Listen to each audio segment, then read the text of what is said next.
training camp. They're all defensive players that Pledge and I were discussing earlier, all available to be signed. And you know they're going to sign somewhere. But where do they sign? And not being there at the beginning of training camp, that's cool. That's kind of a vet move. But Bobby Wagner and Von Miller and Jadeveon Clowney and Joey Bosa are all guys that you expect to sign with somebody, to be picked up by somebody during training camp. Which one would you like to see the Cowboys go get that will help that defense? Joey Bosa, not interested. Von Miller, for the right price. Jadeveon Clowney, I thought was great for the Cowboys last year. Quite honestly, surprised he is not back. His price tag, maybe that has something to do with it, or he's a vet. He'll show up later. And I do think edge rush is an area of concern still for the Cowboys. But then again, so is linebacker. And that's where a guy like Bobby Wagner would come in. And you think about, some of our recent conversations with Shireen Williams from ProFootballTalk.com. She has mentioned Bobby Wagner a couple of times, and just that experience level, that coach on the field, because I do still think one of the biggest questions going into training camp, or the biggest question, because it's been such a unique calm for a Cowboys offseason, is quite frankly, how good is Christian Parker going to be? I mean, that's the obvious, easy question.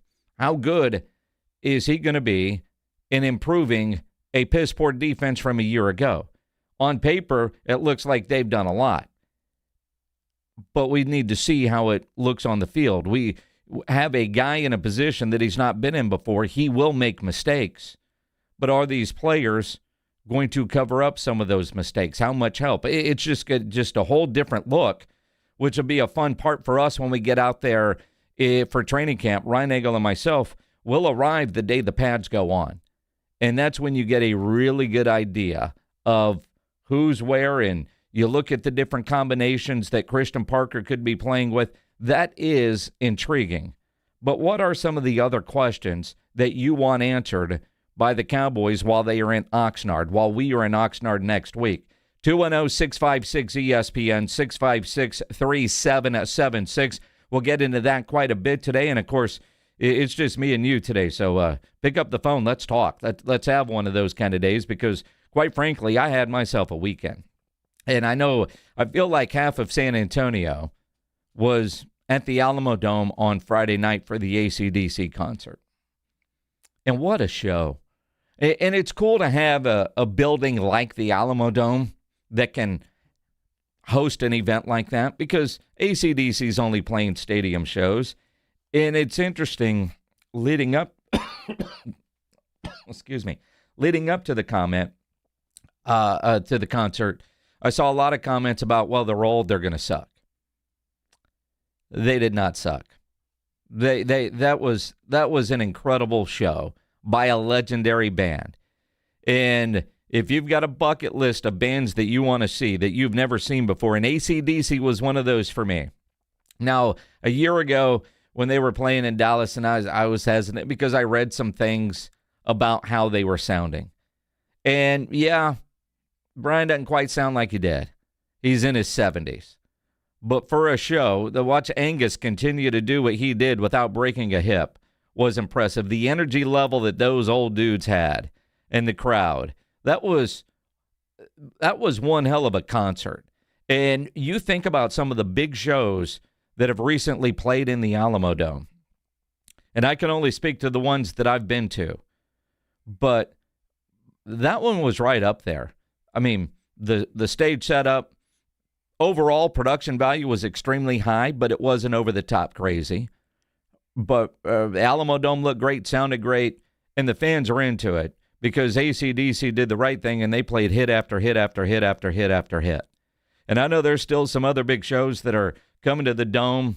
I know Bruno Mars and My Chemical Romance, Guns N' Roses. See, and the Guns N' Roses part is kind of where I was hesitant on this show, because Guns N' Roses, last time I saw Axl, man, he's turned into Mrs. Doubtfire, and he sounds awful. It ain't the same.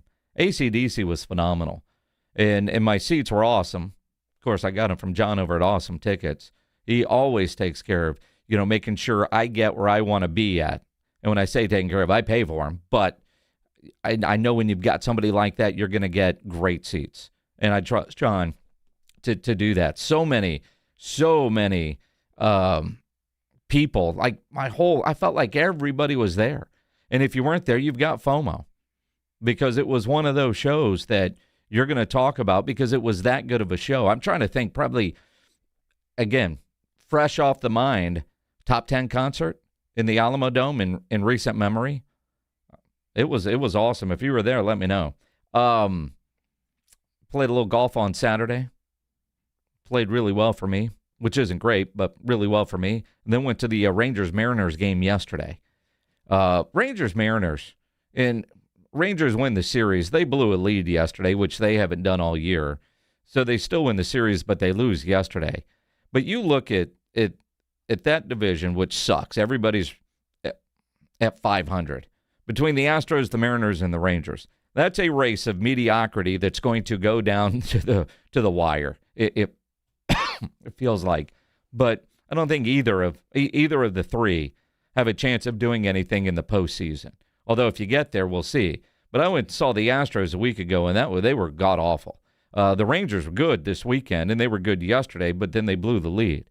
Watching Jacob deGrom pitch, he was, well, again, watching Jacob. It's not quite like watching Angus on a guitar, but, you watch old guys do work and good work at a certain level. Like I said, fun weekend. And then, of course, the Cowboys arriving in Oxnard today. The Houston Texans, they'll have their first practice on Wednesday, same with the Dallas Cowboys. And we have made it to football season. I mean, in reality, we have made it to football season, which is reason to celebrate. I mean, sure, we don't have games for a while, but we're talking about practice. And it's the one time that you get excited about practice, because while the calendar says July 27th, it's officially fall. I don't care what the calendar says. Football season is here. Football season is starting. We're getting all our high school football plans together for what we're going to do here on 94.1. College football is right around the corner. Everybody is starting their practices. And again, it's middle of summer, but they call it fall camp in college. They call it that in high school, and they call it training camp in the NFL. We have made it. We are here. That's what we're at. That's the exciting part of where we're going. So let's talk about it. 210-656-ESPN, 656-3776 on this mellow Monday. Of course, sometime between now and 6 o'clock tonight, we will give away a $50 gift card to Mellow Mushroom. We also have a 4-pack of tickets to give away to the Hunters Extravaganza, which is next weekend over at the Freeman Coliseum Expo Hall. But aside from Christian Parker, what are the biggest questions you have about the Dallas Cowboys as we head into training camp? Your calls coming up as we continue here on The Blitz on 94.1 San Antonio Sports Star. San Antonio Sports Star, sending our boys to see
One San Antonio sports star. Yeah, Alexa. Play 94.1 at San Antonio Sports Star. It is the Blitz here on 94.1 at San Antonio Sports Star. I'm Jason Minix. Joe Reinagel off today. Went to go see the new grandbaby down in Florida. He'll be back tomorrow.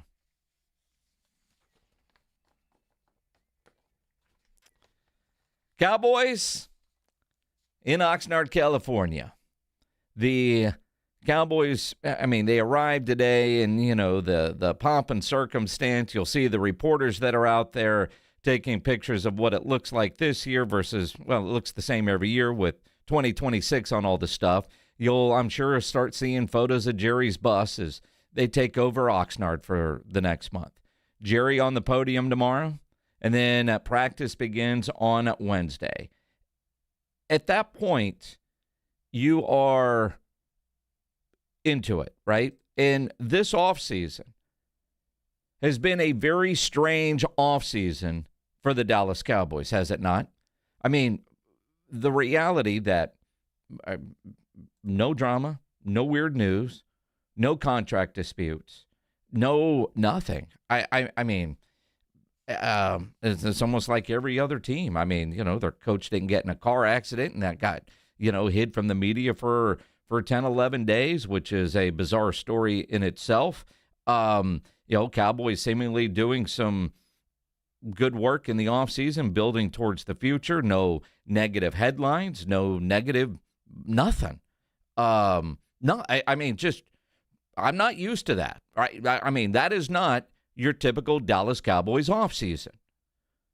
Kind of refreshing. Although those of us in the content business, you kind of rely on the Cowboys doing Cowboy things in the offseason.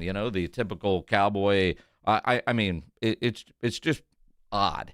And they did good work. Jerry, the GM, Will McClay, let's credit Will McClay, Steven, of going out and fixing some issues that they had, especially on the defensive side. That's obviously the number one question, because you went and you, again, did something unlike the Cowboys. They went and hired a coordinator that had never been a coordinator before. You don't realize, or you do if you're, just Cowboy. Jerry Jones has a comfort level of coordinators that have been coordinators or coordinators that have been head coaches. And for Brian Schottenheimer to have earned that trust and respect from Jerry Jones to say, hey, let's do some things different. Let's go get this young, up-and-coming superstar of a coach and Christian Parker and give him a shot. Now, there is a chance that Christian Parker fails miserably. There is a chance. It's not likely. Not likely. He was going to get an opportunity to be a defense coordinator somewhere. It's Jerry typically doesn't let somebody get that title without having had it before. Same thing, though, with Brian Schottenheimer. He didn't hire a guy that used, Schottenheimer had never been a head coach before. But it will be interesting to see ultimately what he does. And then, of course, what I look at that is, all right, the defense still has some issues. I'm not expecting a Houston Texans-like defense out of Christian Parker. So it's not like the bar is so ridiculously high that he's got no chance to exceed expectations. Hell, just get middle of the road. With that offense, which is another question, taking another step forward, how much can that offense improve after last year? I think is a legit question for the Cowboys going into training camp. Think about all the times you hear about year two of the offense with this coordinator. Well, this is going to be year two of this offense with Brian Schottenheimer calling the plays and being the head coach. Year two with George Pickens. This season isn't George Pickens trying to figure out what he's going to be as a Dallas Cowboy receiver and how he fits in. He hits training camp with a year under his belt in this system. To me, the biggest questions on the offensive side really are on the line and Tyler Guyton, and how are they going to handle the running back position, right? On the offensive side, Obviously they re-signed Javonte Williams, but who's going to be the second running back? Can Jaden Blue actually develop into a legit NFL running back? I forget who we were talking to a week or two ago. It might have been R.J. Ochoa, James, that brought up Phil Maffa. Will he get the opportunity? They still have a Malik Davis, who's seemingly been around for a long time. So they keep him around because he's doing something that they like.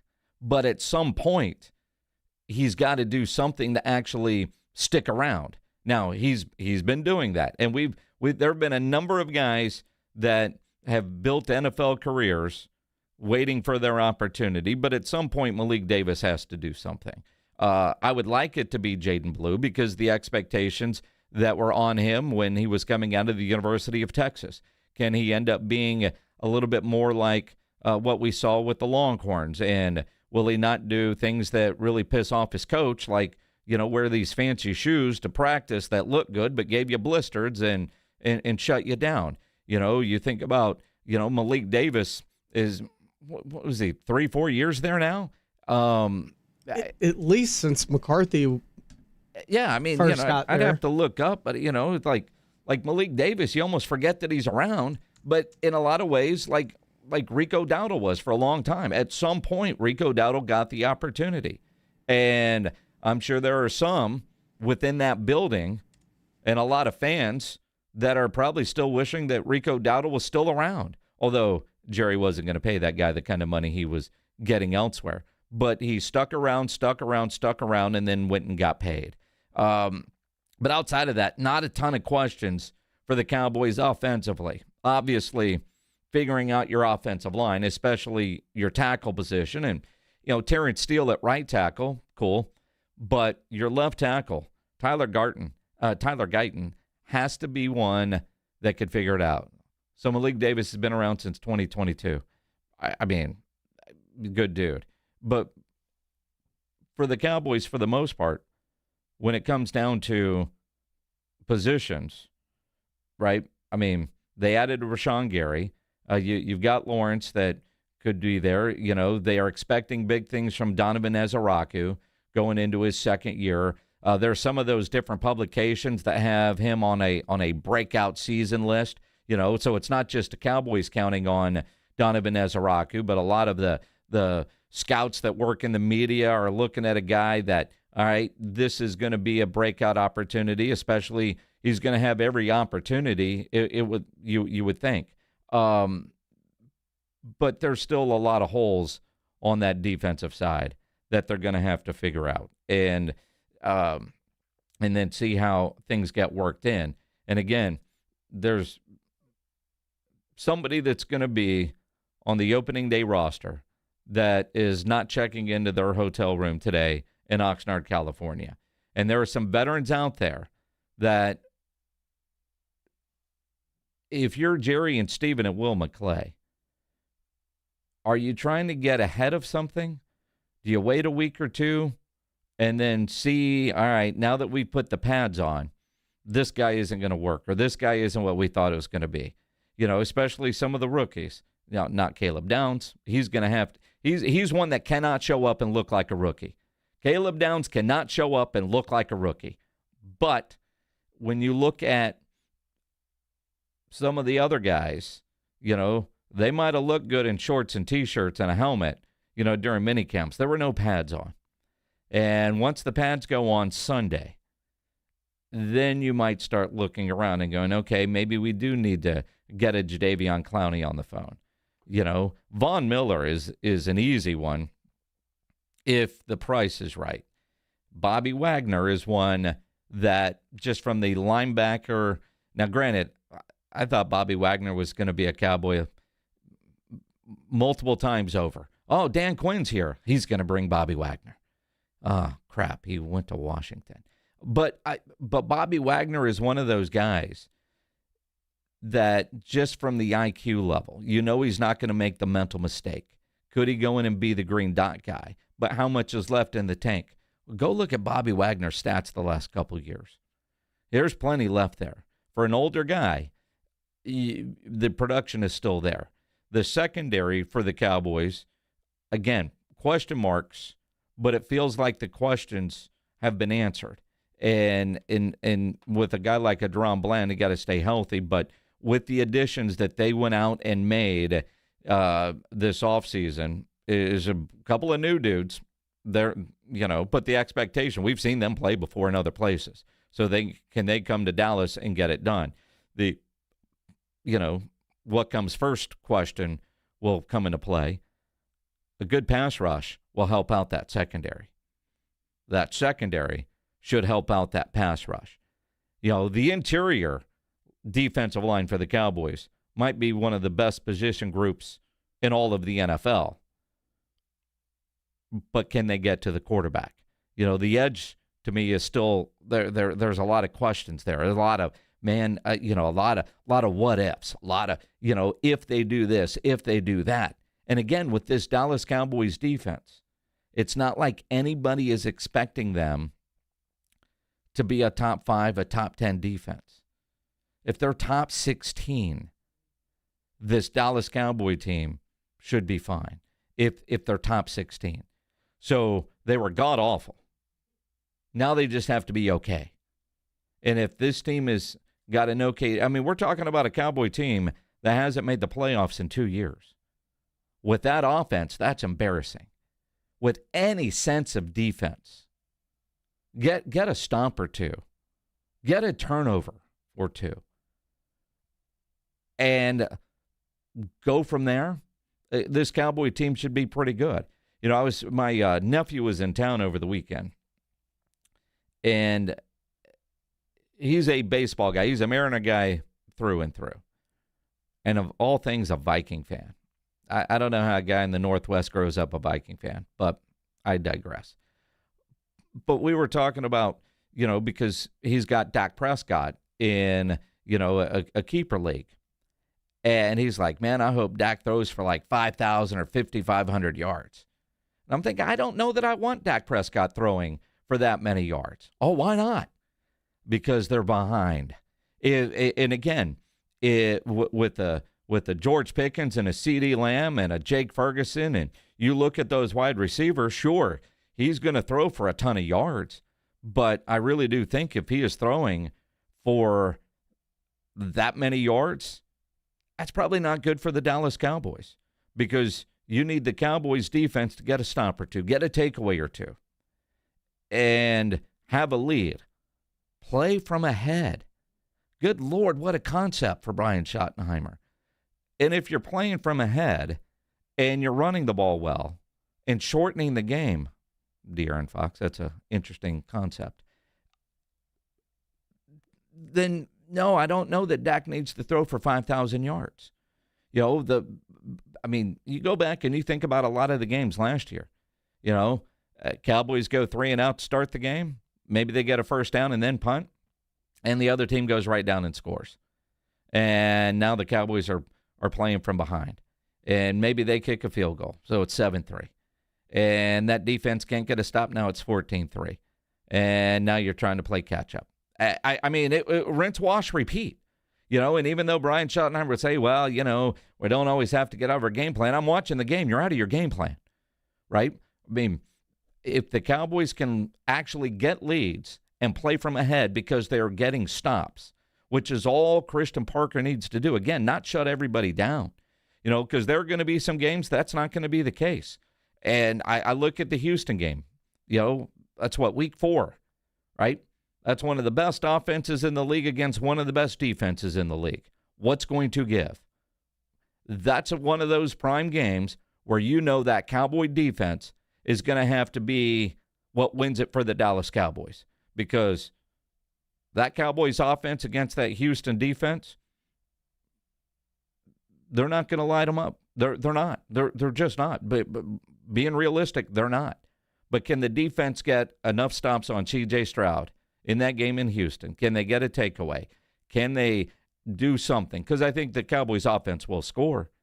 But if that Cowboys defense can't get a stop, that's one of those games where this Cowboy offense that's designed to score 30 points a game will be happy if they win a game 20-13 or 20-17.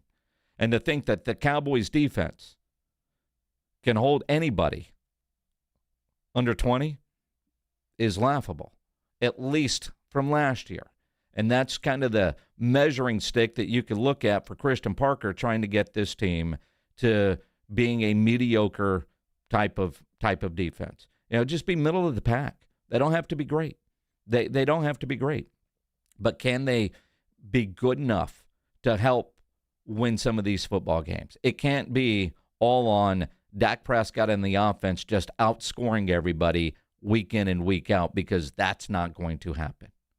I look at the defense, and I do think they make strides, but talking about those guys on our poll question, and I know at least one of them is a vet that does everything he can to avoid training camp. So how much is that when you're looking at these guys signing? How much do you have to pay to get them into an actual camp that they may not actually be wanting to participate in? Are you talking about Jadeveon Clowney? Yeah, I've got a little experience with him. We all do now, since he's made the Texas NFL tour of 2 teams. The poll question: who would you rather the Cowboys sign during training camp? Bobby Wagner, Jadeveon Clowney, Von Miller, or Joey Bosa? Von Miller running away with it at 39%. Clowney is at 24%. Joey Bosa at 21%. And Bobby Wagner at 15%. They're all vets. They're all vets. Ain't none of them coming to camp. And I don't know that any of them really need to. I would imagine that how this works is they have a pretty good idea.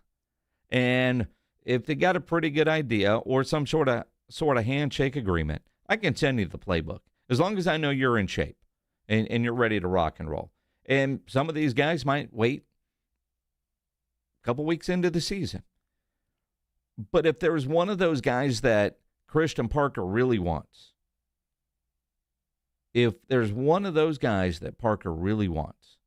well, Jerry, go get him now. Because every year we see this. So-and-so is linked to the Cowboys or with a number of teams for that matter. And then you see somebody go down with an injury, and all of a sudden, boom, that guy is picked up by that other team.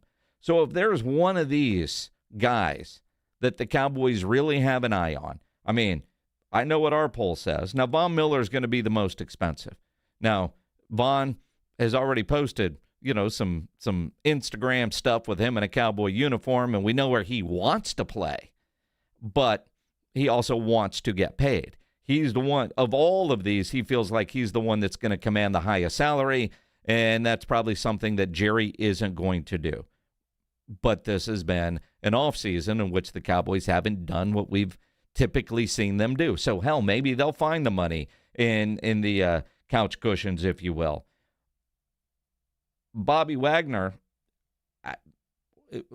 a guy that I love, but this is also telling me that a lot of you Cowboy fans that are listening know that edge rusher is the biggest thing. Who can go sack the quarterback? And that probably isn't going to be a Bobby Wagner. And that's where I think you see a Von Miller and a Jadeveon Clowney pushing forward. And you guys play general manager. Do you go try to get something done early, even if you're not coming into camp? Like, I can make a deal with you, but say, hey, you know what? You need a ramp-up period on your own. We'll see you when we get back to Frisco.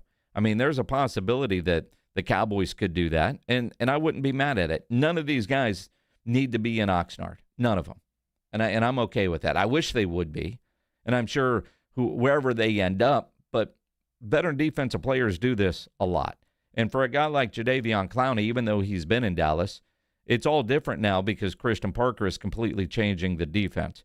But getting guys that can get to the quarterback, to me, is still one of the bigger questions for the Dallas Cowboys. But again, the majority of the questions are on the defense, but it just feels so, I don't know, superficial. My biggest question, though, is at linebacker. Like, we know DeMarvion overshown what he could potentially be. He hasn't proven he can stay healthy long enough to be that in his time in the NFL yet. And outside of him, there's not a linebacker I really trust on that roster. Well, and again, I put overshown on that. I don't know if I can trust you category. Ezra Raku, all right, fine. D. Winters, all right. Okay. I know they traded for him. No, I mean, can he be a solid player? Can he be a reliable, dependable player? I don't need him to be a superstar, but can he be reliable? Can he be dependable? Will he be in the right spot, right? And can he go make plays? I can't wait to see what a Kobe Durant or a Jalen Thompson do. Part of that new secondary, that revamped secondary, and obviously Caleb Downs, but that goes without saying when you draft a guy who's getting fitted for his gold jacket during the draft.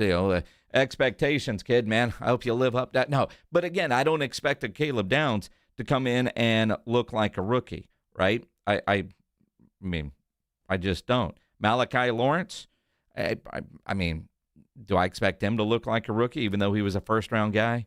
Yeah, because he's not Caleb Downs. He didn't come in with the same kind of hype that a Caleb Downs came in with. So it is going to be interesting. Again, the Blitz next Monday live, a week from today, will be in Oxnard, California, where I saw my friend Clarence Hill from All City, Dallas, tweet and post on Facebook that in Oxnard, California, a heat advisory was issued. Seriously. I mean, I've been out to Oxnard for how long have the Cowboys been going out to Oxnard? Is it getting to 78 or something? I mean, you laugh. Let me pull this up because I actually have already set up my weather alerts for Oxnard, California. He posted yesterday, heat advisory. Conditions are expected to last until 8 p.m. Monday. Additional alert, beach hazard statement. Sunny conditions. High 77. I mean, you guys don't understand. Today it's getting up to 78 in Oxnard, California. So I was right. On Tuesday, 79 with a low of 63. Oh, wow. Yeah. Sunset at 8:02 p.m. So, I mean, seriously, I have to apply for hazard pay heading into somewhere where that heat advisory has been issued because it doesn't get 80 degrees there. It's rare that it's over 74.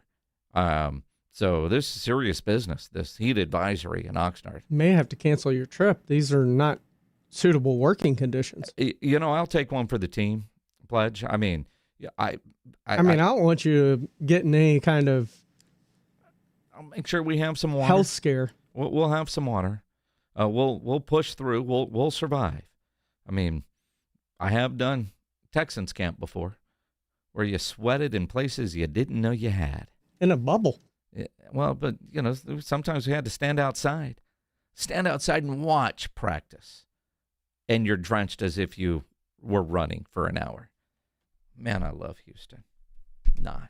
You and Joe both. But speaking of the Houston Texans, what about their questions heading into training camp? Let's get into that and some other NFL news as we continue here on the Blitz. We'll take your calls as well. 210-656-ESPN, 656-3776. Let's be honest. Watching the Rangers is better when you got something on the line. On Rangers game days, call your shot with the morning huddles. Rangers double dinger payday. Play ball! Pick the Ranger you think will send one into the seats. He hits one, you're going to a Rangers game. He hits two. Now you've just been upgraded. Tickets and a hotel stay. That's what we call getting paid. Wake up with the morning huddle. Make your pick and win with the morning huddle's Rangers double dinger payday. 94.1 San Antonio Sports Star, South Texas home of the Texas Rangers. Nigel, I'm going on vacation. Don't touch anything. I won't let you down. Enjoy your time off, J-Dog. Folks, it's good to take time off, but your home's plumbing and air conditioning, well, when they decide to take a surprise vacation or start working overtime, that's a problem. Call Quarter Moon and we'll get things back on track, working right and at a fair price. Call Quarter Moon 651-5899. Okay, team, I've supercharged the coffee machine. It's extra hot and dispenses 10 times faster. Allow me to push the button.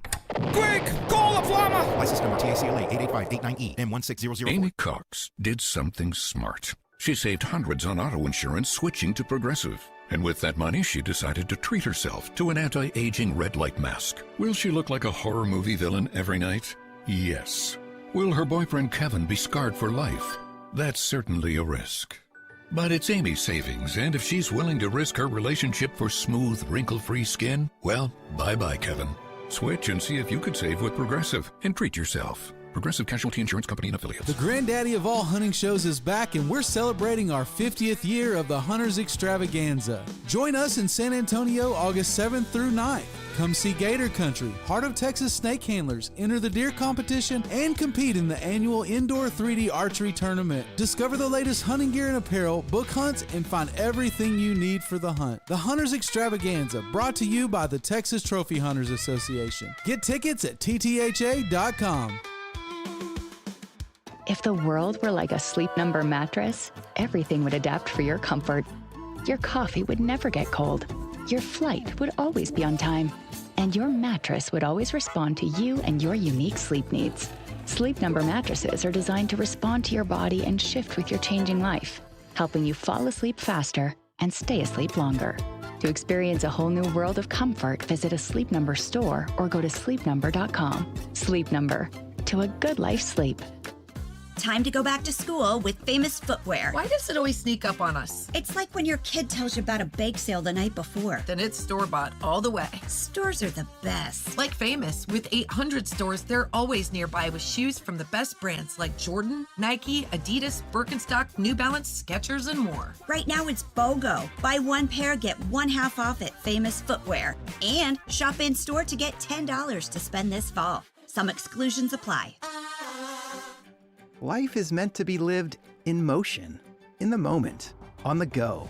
If a sports injury or chronic pain threatens to slow you down, hold you back, or take you out of the game, Christus Health is here, right where you live, with complete personalized orthopedic care.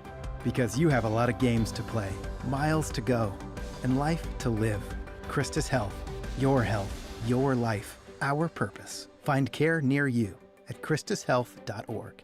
The burrito is fire. Hi, this is Maya. And I'm Antonio. And the little thing we love about the Chick-fil-A hash brown scrambled burrito is that it fuels our morning. It's the full package. You have the chicken, you have the eggs, and then you add these hash browns for a nice little crunch. The chicken's always nice. It's crispy, it's juicy. And the cheeses, they melt together in a beautiful way. And it gives me energy. It's perfect. Order the Chick-fil-A hash brown scrambled burrito and Simply Orange Juice on the Chick-fil-A app today. Real guests paid for their testimonials. AJ Hoffman and Rob Thompson in the morning. Coming up on the AJ and Rob show, the Cowboys have landed in Oxnard. Press conference coming up. In practice, it's basically football. Oh, Jerry's going to give us the state of the union of the Cowboys. I'm sure it's strong. We'll figure out if it is. Get here early. Party starts at 6. AJ and Rob, weekday mornings 6 to 10. 94.1 San Antonio Sports Star. Staring.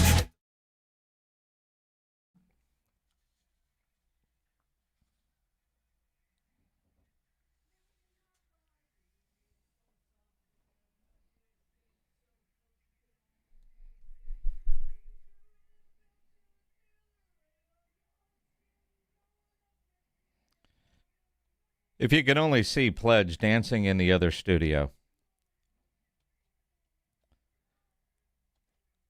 Because everybody's season right now, the outcome, unwritten at this point. But ultimately, how is it going to be written? And it could be so good for the Houston Texans because their biggest question mark used to be their greatest asset in quarterback C.J. Stroud. It is the Blitz here on 94.1 at San Antonio Sports Star. Joe Reinagle is off today. I'm Jason Minix. Glad to have you along on this Monday afternoon. James, the resident Houston Texans fan, all the debate, all the offseason, C.J. Stroud didn't get paid. And C.J. Stroud isn't going anywhere. He's not. The Texans can tag him.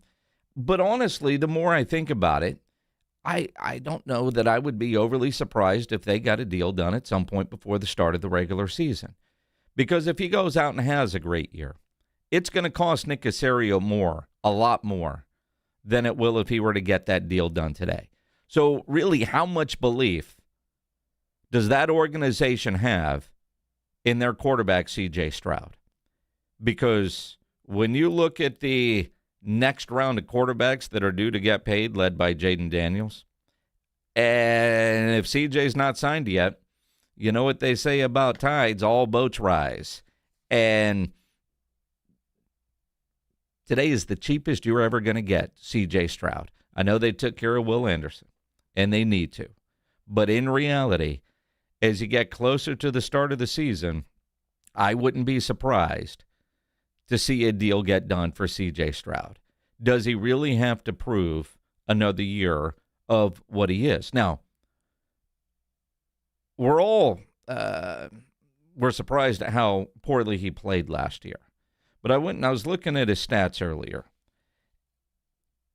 The fewest amount of yards he's ever thrown in the season at just over 3,000. Remember, he was at 4,100 yards his rookie year with 23 touchdowns and only 5 interceptions. I feel like I'm talking about Dak Prescott. Remember how great his rookie year was and he didn't turn it over? And then year 2, only 3,700 yards, 20 touchdowns, 12 interceptions. What happened? Last year, just over 3,000 yards, 19 touchdowns, 8 interceptions. But all everybody talks about is that disastrous playoff game. Kind of like with Dak Prescott. That's when it matters most. Sure, CJ might have a better playoff record. He might have more wins, but still no appearances in the AFC Championship game. And when you carry that burden of playing quarterback, that's what everybody's going to remind you about your last game. And because it's in the playoffs and you play that poorly, that's, but is that what your contract is being based on? Is that what Nick Caserio and that staff are talking about? D'Amico and whoever else is involved in the discussions, Cal McNair, all of them. Well, that one playoff game, how much money did he really lose in that situation? A good GM is going to say, well, they already knew what they were going to do, and Will Anderson was the priority because they can wait and wait on C.J. Stroud. But again, the quarterback market's always going up. And I thought it was interesting hearing a little bit of Adam Schefter talking about the Texans and C.J. Stroud heading in to this training camp. Well, first of all, I think the big question this summer will be if and when they can get an extension done, a contract extension for C.J. Stroud, who was great early on, who was good last year, had a terrible playoff game that everybody remembers. That's the lasting image. And so when you hear an extension for C.J. Stroud, yeah, I think they want to keep him there in Houston. It won't surprise me if they tie him up. And this defense is so good. So Will Anderson, I know people talk about him, but I think he's right there with Myles Garrett, to be perfectly honest. Like, that guy, Will Anderson, is a beast. And he is the heart of that Texans defense that should be about as good as any defense in the league. They also have to get their offensive line issues under control. They put a lot of energy, effort, and resources into that offensive line. We'll see if they can protect C.J. Stroud. And again, you hear that from Schefter. You wonder, for him to drop a little nugget like that, what is he hearing? What is he hearing about an extension? Now, you've heard us here on the Blitz talk about this very thing several times over the last month or so. The quarterback market is only going to raise. Now, John McClain will come on and talk about they can tag him. He's not getting paid. I saw C.J. Stroud on the podium clip not long ago, and he was like, oh, my agents will deal with that. My agent, he's not worried about it. But I do wonder if there is an extension coming. They didn't draft anybody, right? So it's not like they've got somebody behind him that could ultimately take his job. But his playoff performance was so bad. And as I'm being reminded, Chris Bell and others on our YouTube page, which you can access through sasportstar.com, about how bad he was in that Pittsburgh playoff game, too. He was awful. Lost a couple fumbles, threw the interception. They won that game. And then 4 interceptions. 7 turnovers in 2 playoff games. And you're going to get a raise, huh? Right, the optics of that are bad, but this is where the offseason of stuff that the Texans know that we don't. What all was going on? Now, you got to take care of the football. You do, and that's bad, and it's hard to reward somebody, but there's more of a why that was happening that we're never going to get told the whys. We're just not. But you know those coaches dissecting the film from what the play call was to how many people on the offense of the 11, how many executed the play properly. And I'll always go back and remind myself of something that Mike Riley told me when he was coaching here in San Antonio with the San Antonio Commanders. And, of course, you know Mike Riley has always had great offenses everywhere he has ever been a head coach. And I was blasting the Commanders quarterback, a guy named Logan Woodside, who's had a nice NFL career. And I was talking about it with Mike, and he invited me down. We were watching film. And here's the play sheet. Here's the film. This receiver, supposed to be 12 yards. He didn't break till 14, and this tackle got beat. Throw was on time for the quarterback to where it was supposed to go, but offensive line didn't do his job, and the receiver didn't run the right route, and the pass looks awful, and I'm ripping the quarterback. And then we looked at another play. Here's the play call. Here's what's supposed to happen. Logan Woodside did everything right on all these plays that I was critical of. And it taught me, like, quarterback gets all the blame, always, right? That was a lesson that I will never forget, because it then there were times where, the quarterback really screwed that one up. And that happens. And because nobody's going to have a perfect game, but the quarterback gets blamed for everything, and it's not always on him. Now, the fumbles, that's all on the quarterback. Interceptions, most of the time, it's probably not. Most of the time, it probably isn't. I don't know what the percentage is, don't even want to guess. But when you start looking at, even little stuff like this receiver was lined up too far outside. He should have been here, but he lined up there. I mean, and you feel like dude, you learn these things in high school, right? But it's all got to work, especially on a timing route. Everybody has to do their job as close to perfect. Like, I saw a clip over the weekend, Aaron Rodgers doing some sort of podcast, and he was talking about how you don't mind incompletions or bad throws in practice if you're throwing the ball where it's supposed to be.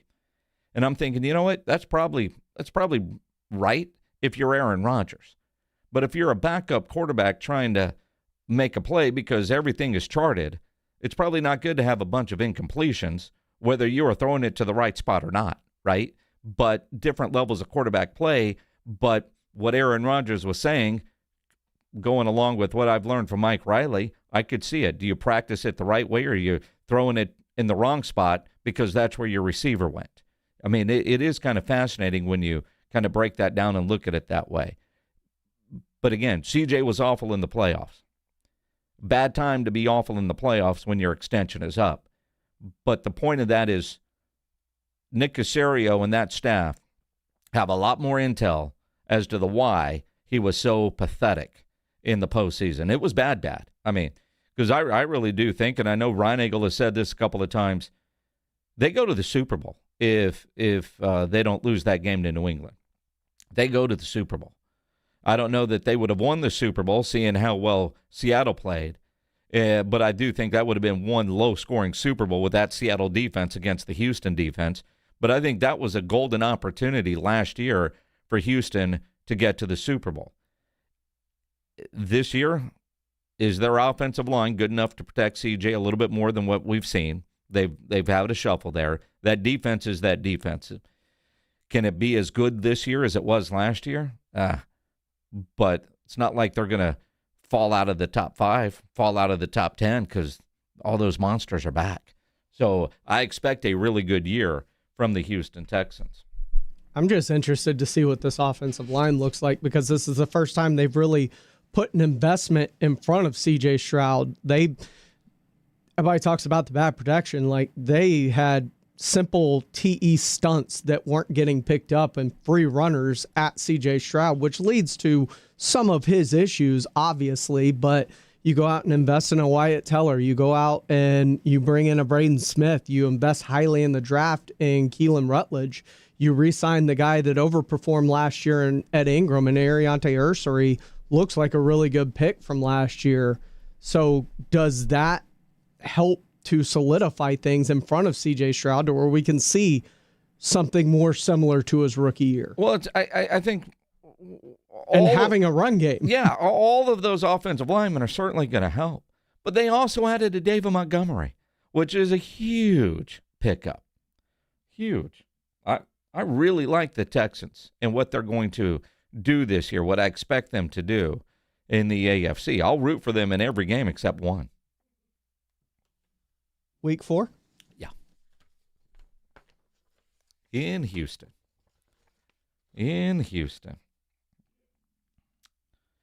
Why do people keep going by Buffalo in Yellowstone? Have they not seen videos of old men flying? Why does this keep happening? It's happened a couple of times over the weekend. Let's talk about it. Coming up here on The Blitz on 94.1 San Antonio Sports Star. You're listening to The Blitz. Afternoons 2 to 6. KTFM Floresville.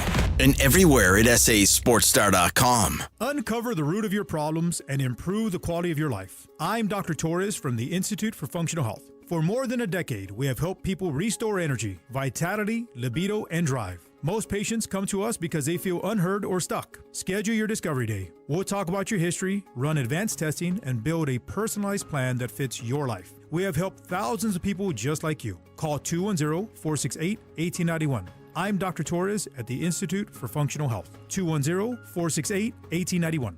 Still using the I got a guy approach for your digital marketing? Relying on one person in today's rapidly shifting online landscape is costing you more in lost opportunities. You need the deep bench expertise of Conrex Digital. We provide more than just a presence. We deliver results. From high converting websites and SEO to engaging social content and lead generation on Google and Meta, we handle it all. Dominate your competition with expert programmatic and streaming TV campaigns. Bold marketing, real results. Visit conrexdigital.com. Conrex Digital makes it happen.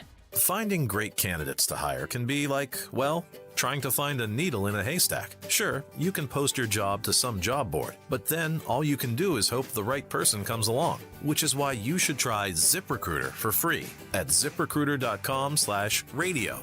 ZipRecruiter doesn't depend on candidates finding you. It finds them for you. Its powerful technology identifies people with the right experience and actively invites them to apply to your job. You get qualified candidates fast. So while other companies might deliver a lot of hay, ZipRecruiter finds you what you're looking for.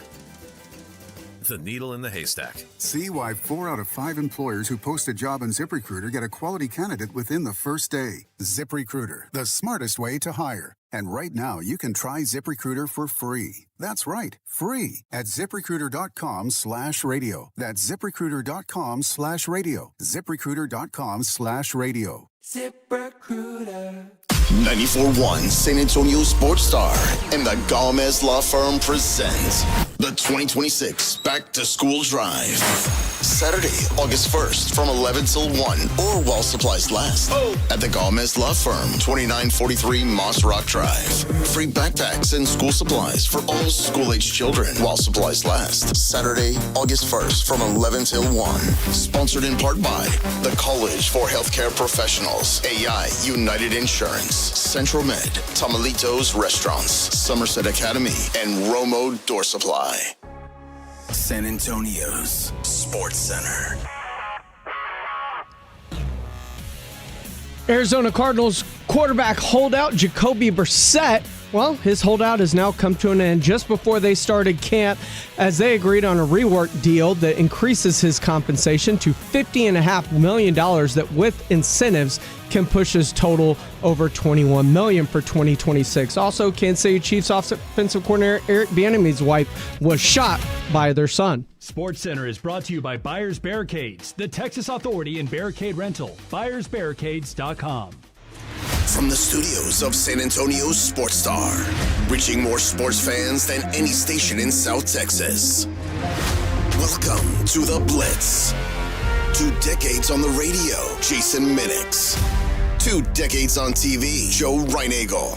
2 San Antonio sports voices you've trusted for years. This is The Blitz on 94.1 San Antonio's Sports Star. And it's officially football season. Training camps are open. Cowboys arriving in Oxnard, California today. Big State of the Cowboys press conference with Jerry is tomorrow. And Brian Schottenheimer and Stephen Jones will be on the podium as well. They'll get 2 answers each. You know how that goes. It is the Blitz here on 94.1 at San Antonio Sports Star. I'm Jason Minix. Joe Reinagel has the day off today. He will be back tomorrow. Poll question on our YouTube page, which you can access through sasportstar.com. Or if you're on YouTube, search out San Antonio Sports Star. Who would you rather the Cowboys sign in at training camp?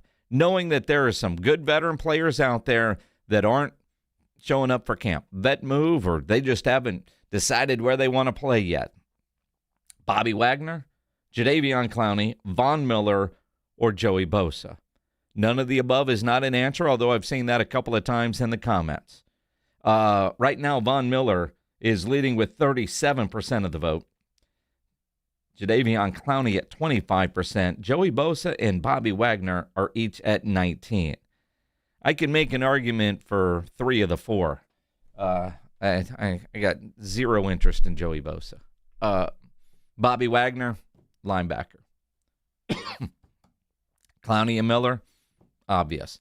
And I wasn't unhappy with what we got out of Jadeveon Clowney when he was with the Dallas Cowboys. So, and I don't expect either any of those guys to get into training camp early. And as long as they're staying in shape, which, you know, they are, I'm not worried about them not being at camp. Although with the Cowboys, with the new defensive coordinator and Christian Parker, although these guys have been around ball enough, they'll be able to pick up whatever system Christian Parker is rolling out there. But, yeah, it's football time. Seeing a lot of comments from people as well about the AC/DC concert Friday night, which was incredible. Met a lot of you out there, which is cool. David Macias, a great concert. You could feel the energy bouncing off the walls, and it was. And it's one of those kind of concerts. It feels like everybody was there. I don't know what the attendance was. I haven't seen any official count, but I don't know, 55, 65,000. What I liked about the AC/DC stage setup is it didn't really take up, 25, 30 yards. It didn't feel that way. So it was kind of pushed back, more people in there. And those old dudes, man, I hope I have that kind of energy at their age. I hope to make it to their age, for that matter. Angus, still able to do what he does, is impressive. Voices, obviously, not quite as strong as they used to, but, man, they sounded good. That was a great concert. You think about some of the legendary concerts that the Alamo Dome has hosted, and I think that one is going to be right up there. It was that good. For especially, I'd never seen AC/DC before, so kind of one of those bucket list artists. And I've got a I don't know what you call it. I want to see people before they're gone, right? That going to gazillion concerts kind of started with just that. I wanted to see Tom Petty. We were going to go see Tom Petty at Red Rocks in Colorado. Something came up, kind of minor. We didn't go. He died. I'll never get to see Tom Petty. So it's like, all right, let's not let that happen again. Last year when AC/DC started this tour, we were talking about going to Dallas, but everything I'd read about their show was awful. So I didn't want to go because why spend all that money if it's not good? Because there are some people you don't want to see at the end. But as that tour continued, whatever they did to it, it seemed all the reviews were incredible. What I saw on Friday night was incredible. Yeah, did they sound as strong? No. But last time I saw Guns N' Roses, and I know they're coming to the Alamo Dome, and if you had tickets, I don't want you to feel bad, but Axl's awful, man. He looks like Mrs. Doubtfire all of a sudden. Like your grandma's up there trying to sing Welcome to the Jungle, and it just isn't the same. Motley Crue is kind of in that realm now too. It's like, dude, I know you're getting paid, but this is, and God, if Metallica ever gets like Guns N' Roses, I don't know what I will do, but I don't know that more Foo Fighters shows. James will do that. Well, Foo Fighters same way, because I'll see them in a couple of weeks in Nashville, November 14th, 15th, whatever that weekend is, a Saturday in Nashville, and and again, Foo Fighters, another new drummer. Let's go see how it looks. You know, because I was at the first show that Foo Fighters had when they hired Chad, and then, you know, after Taylor Hawkins passed, and it's like, all right, let's go. He was great, but just wasn't quite the same. Or Josh Freese. I said Chad. Josh Freese. So we'll see how this one goes. Think of Chad Smith. I was. Who, God, I was hoping. Because, awesome. see, Red Hot Chili Peppers is a band that I'll never see again.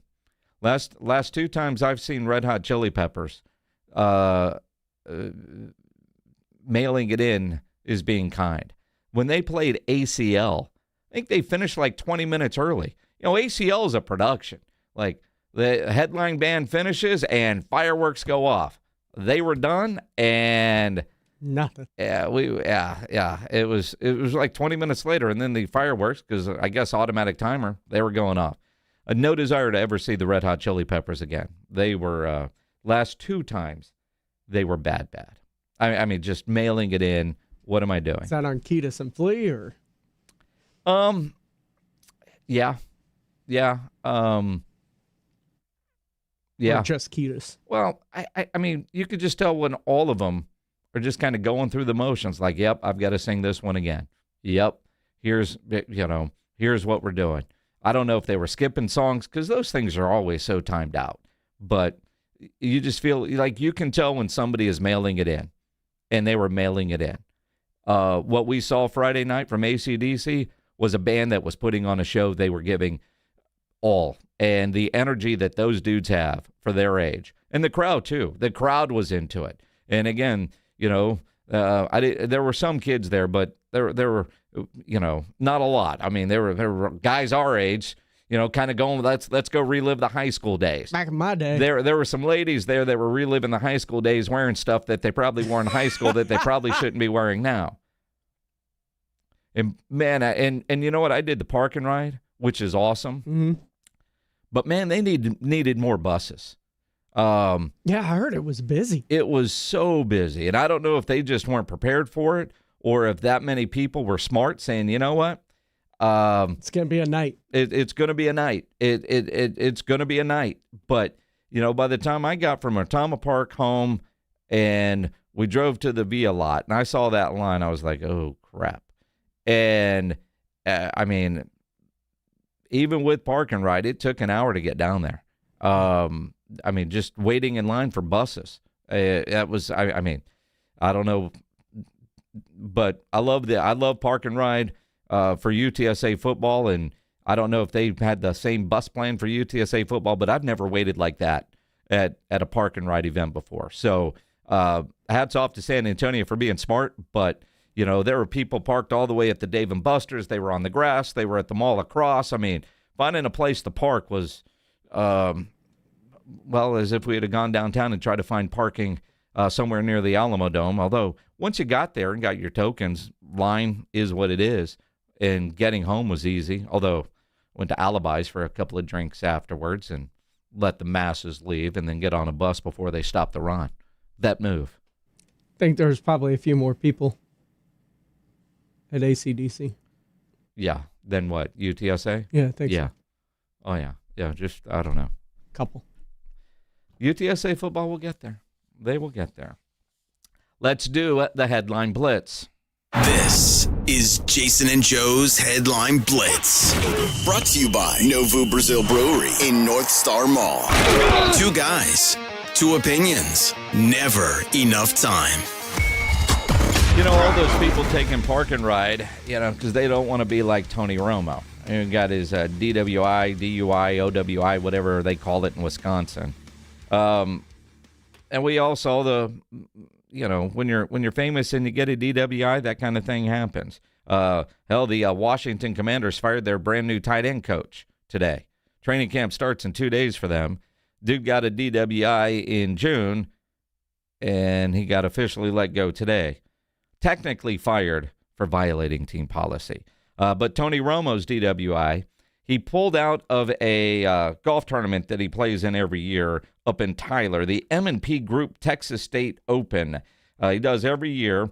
The Cascades Country Club announced that he would not be there this year. Oh, but they do miss him and still encourage people to come out. He was also scheduled to do a Q&A today. that ain't happening either. So Tony Romo backed out of another golf tournament. Go from there. So yeah, continue to take Park and Ride. It's a great thing. I really liked it.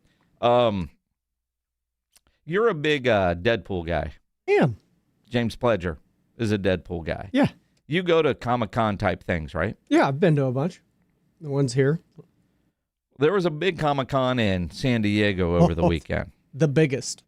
And there was a dude rolling around as Deadpool, and he looked really like Deadpool. Gazillion people taking pictures with this guy. Turns out it was Ryan Reynolds.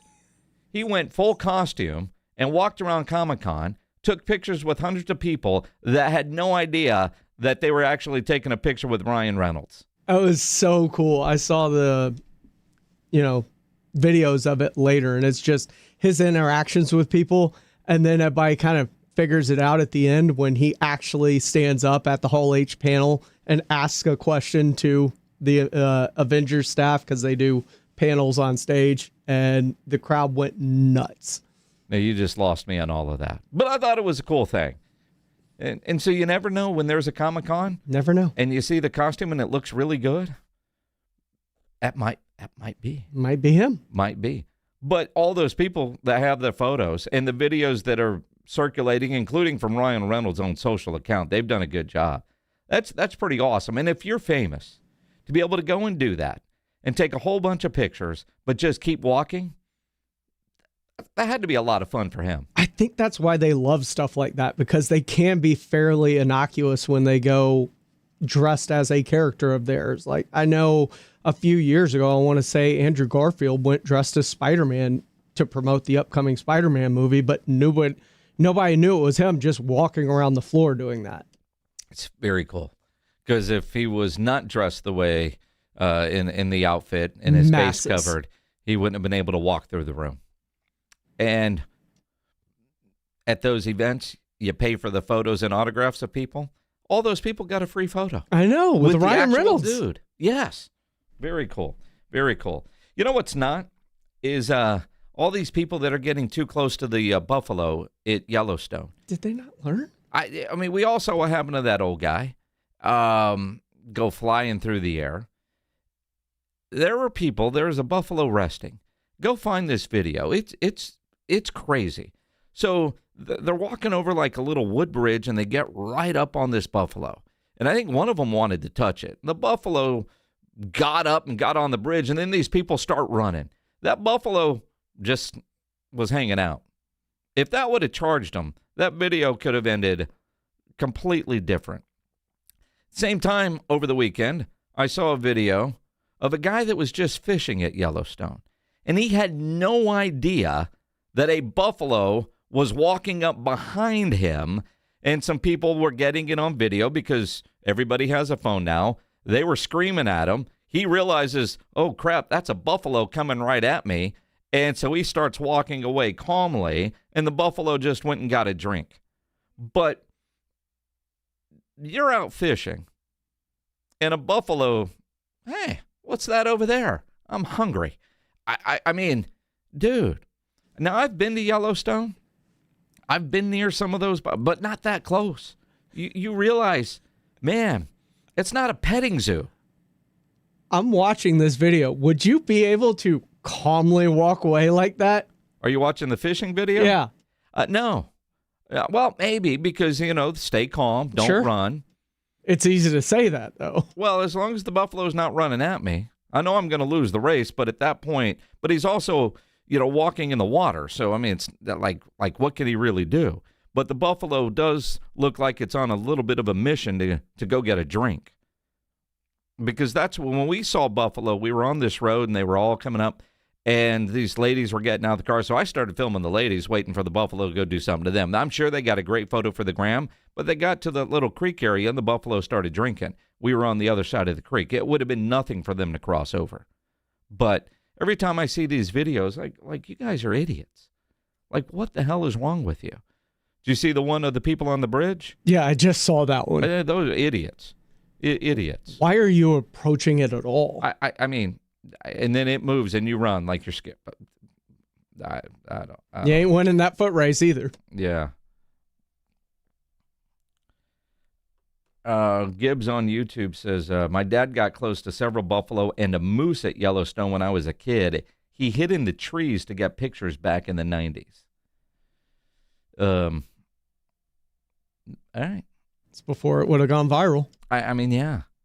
Although, and again, if you've got the right camera equipment, you don't have to hide in the trees. But I guess if you really want a picture of a buffalo, and I got some cool photos myself of buffalo, but I mean. My phone's got a good zoom. Yeah, well, that's it. I mean, I was far enough away in a truck. I didn't get out and walk around. I don't know how much the truck would have helped, but it would have helped. And it's got a gas pedal. I mean, there are ways to avoid things if it were going to happen that way. I mean, there are people out there that I mean, you see those videos and you guys are idiots. It is the Blitz here on 94.1 at San Antonio Sports Star. Our friend John Machota from The Athletic is in Oxnard, California. He'll join us coming up at 3:35 as Cowboys training camp is getting underway. But what is Wemby doing playing soccer down in Houston? We'll talk about that coming up here on the Blitz here on 94.1 San Antonio Sports Star. You know, injuries do happen, and when they do, you can skip the ER and get straight to the Ortho Now Injury Clinic by TSAOG Orthopedics and Spine. Ortho Now provides walk-in care for injuries like broken bones, dislocations, sprains, and strains. They're conveniently located in the Corey area. They have extended hours Monday through Saturday. They have on-site x-ray casting and bracing. In fact, Ortho Now has everything you need to treat your injury, but best of all, no urgent care or emergency room copay. So if you're injured, get to the Ortho Now Injury Clinic. Learn more online at tsaog.com. AJ Hoffman and Rob Thompson in the morning. Roseanne's lost all of her humor. She's a miserable woman. I never found her funny, so she just got more miserable. Snooki. Damn. She was a cochina. She was like, bleh. All right. Enough of this. Grow up, Vic. I can't do this all day. Oh, yes, we can. That's a Jersey Susia. AJ and Rob, weekday mornings 6 to 10, 94.1 San Antonio Sports Star. You like saving money, right? We all do. That's why Allstate just lowered the price of car insurance. Not, but wait, there's a catch. Lower. Actually lower. So if you're shopping around or just want to see how much you could save, check Allstate first for a new lower auto rate that could save you hundreds. You're in good hands with Allstate. Not available in every state. Only applicable for new auto insurance business. Rates will vary by several factors, including how you purchase the policy. Potential savings vary. Allstate North American Insurance Company and affiliates. Northbrook, Illinois. $30 million in guaranteed prizes. Cash in this football season in Las Vegas with 3 Circus Sports contests. Entry starting at $1,000, all with no rate. Circa Million, 18 weeks of point spread action. Circus Survivor, pick one winner each week, no point spread. And the Big Daddy, Circa Grandissimo, with a $100,000 entry fee. Enter in Nevada, play from anywhere. $30 million guaranteed. Visit circusports.com for details. This summer, the Honey Pepper Pimento Chicken Sandwich and Pineapple Dragon Fruit and Sprite are back at Chick-fil-A. Girl, it's back. We've been waiting. I love that honey pepper pimento sandwich. And that pineapple dragon fruit and Sprite is everything. It's got that razzle-dazzle that makes you stop and say, okay, wait a minute. I love the creaminess of the pimento cheese. It's savory. It's bold. It's flavorful. Our faves are back. High five, girl. Which fan favorite will you choose? Real customers paid for their testimonials. Every 40 seconds, a child is reported missing. Find the Children is a nonprofit organization dedicated to helping find missing kids. You can be a part of their mission by donating your unwanted car. Call 1-800-294-0222. You'll receive the maximum tax deduction and we provide fast, free pickup. Call 1-800-294-0222. Donate your unwanted or unused car. Call 1-800-294-0222. This advertisement was paid for in partnership with Cars R Us and Find the Children. Do you owe back taxes or have unfiled tax returns? The IRS won't quit until they get your money. Here's great news, fresh from those in the know. Major changes have happened at the IRS. If you owe more than $10,000, you may be eligible for a 99% reduction of what you owe. Haven't filed a return for a while? Their happy clients are talking. The IRS was going to levy my bank account, but Guardian was able to prevent that and fix all my IRS issues. Thanks again, Guardian Tax. Need relief from crushing tax debt? The IRS now has special programs. Guardian Tax knows all about them. Personal or business, this is the fresh new break you've been hoping for. We aren't the company you call when you need a hug because you're scared of the IRS. Guardian Tax is the company that wins when you need it most. Guardian Tax Service is really great to work with. They really help me out. I'd recommend them highly. Call now for a free confidential consultation. 800-300-4594. 800-300-4594. 800-300-4594. Did you hear? Allstate car insurance now costs even less. So when you bundle with home, you can save even more. Check Allstate first to bundle and save with a new lower auto rate. You're in good hands with Allstate. Not available in every state. Only applicable for new auto insurance business. Rates will vary by several factors, including how you purchase the policy. Potential savings may vary. Allstate North American Insurance Company and Affiliates, Northbrook, Illinois. This is Andrew Monaco, and the Aggies play here. 94.1, San Antonio's Sports Star. Won't be long before we have our weekly visits with Andrew Monaco. Talking Aggie football. Should have a really good year as well. It is the Blitz on 94.1 at San Antonio Sports Star on this Mellow Monday. We will give a $50 gift card away to Mellow Mushroom sometime before 6 o'clock. I'm Jason Minix. Joe Reinagel has the day off. He'll be back tomorrow. Went to Florida over the weekend. Joe did, to see the newest grandbaby. I was going to say the Reinagel family tree, but good Lord, it's a forest at this point. I was about to say, is that grandkid number like 27? Dude's got a foot fetish, but it won't be long before he's got to take his shoes off and start counting on the toes. He might already be there. I don't know if Joe can name them all. I'm guessing he can. I can't. I can't. I don't know if I can name all of his kids, let alone the grandkids, for that matter. But yeah, Joe will be back tomorrow. The interesting stuff for the weekend. Let's talk a little bit of Spurs. The San Antonio Spurs enjoying quite the offseason. Wemby was in Houston, or is in Houston, still might be there. You know, we saw the other day there was photos that looked like they were working out at De'Aaron Fox's house over in Katy. Then there's video of Wemby playing soccer. He sees a bunch of kids playing soccer, and he goes and plays soccer for a couple hours. How cool would that be if you're one of those kids out there just playing soccer and Wemby shows up? And I'm down with it. Even the Spurs, put it out on their social media. And then there's video of him kind of slipping. Uh-oh. I mean, that knee, uh-oh. Do you bubble wrap? I mean, could you imagine if Wemby got hurt?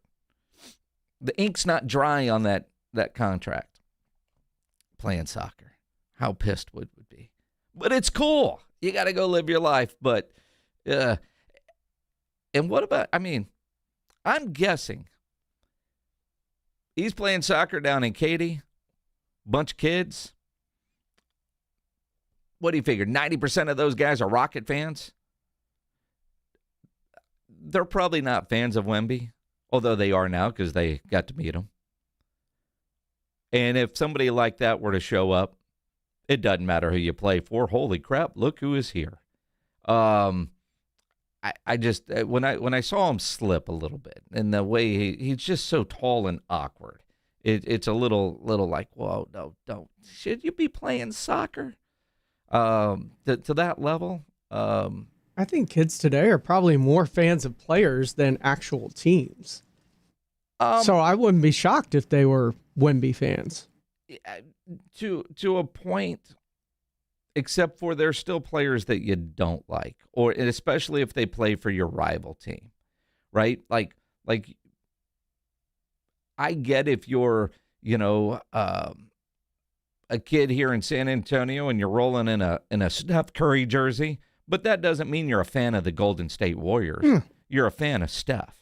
And again, to your point, anybody that shows up that's a star that way, you're going to want to. I mean, who wouldn't? I don't care how much.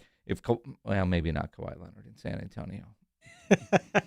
I mean, there is a line that we would draw. But it does bring up a question about Steph Curry. Steph Curry, by some reports, and I can't believe I'm giving this any. There's a lot of talk. Dude, Steph Curry ain't coming to San Antonio. But apparently Steph Curry is unhappy. And now there's a 7% chance he could leave the Warriors, according to Polymarket. Now, there's all kinds of rumors out there. And again, I think this is dumb because Steph Curry is not coming here. And one, I don't think they could afford him, even if they could make this work. His salary, go look at it. But Pledge sent us a deal. Says the Warriors have failed Steph Curry. Spurs need another star to get over the hump. Who says no to this Western Conference blockbuster? I do. Jason Minnick says no. It's a lot. For Steph Curry and a second-round pick, this proposed trade idea, and this might as well be raw spaghetti against the wall because it ain't going to stick. Warriors would get De'Aaron Fox, Steph Castle. See, I'm out right there. Steph Castle ain't going anywhere. Keldon Johnson and 3 first-round picks. I would not do that deal. I would not do that deal at all. Now, if you kept Steph Castle in San Antonio and it's Fox and Keldon and some picks, now we can have a conversation. We can put that spaghetti in the boiling water until we can throw it on the wall to see if it sticks.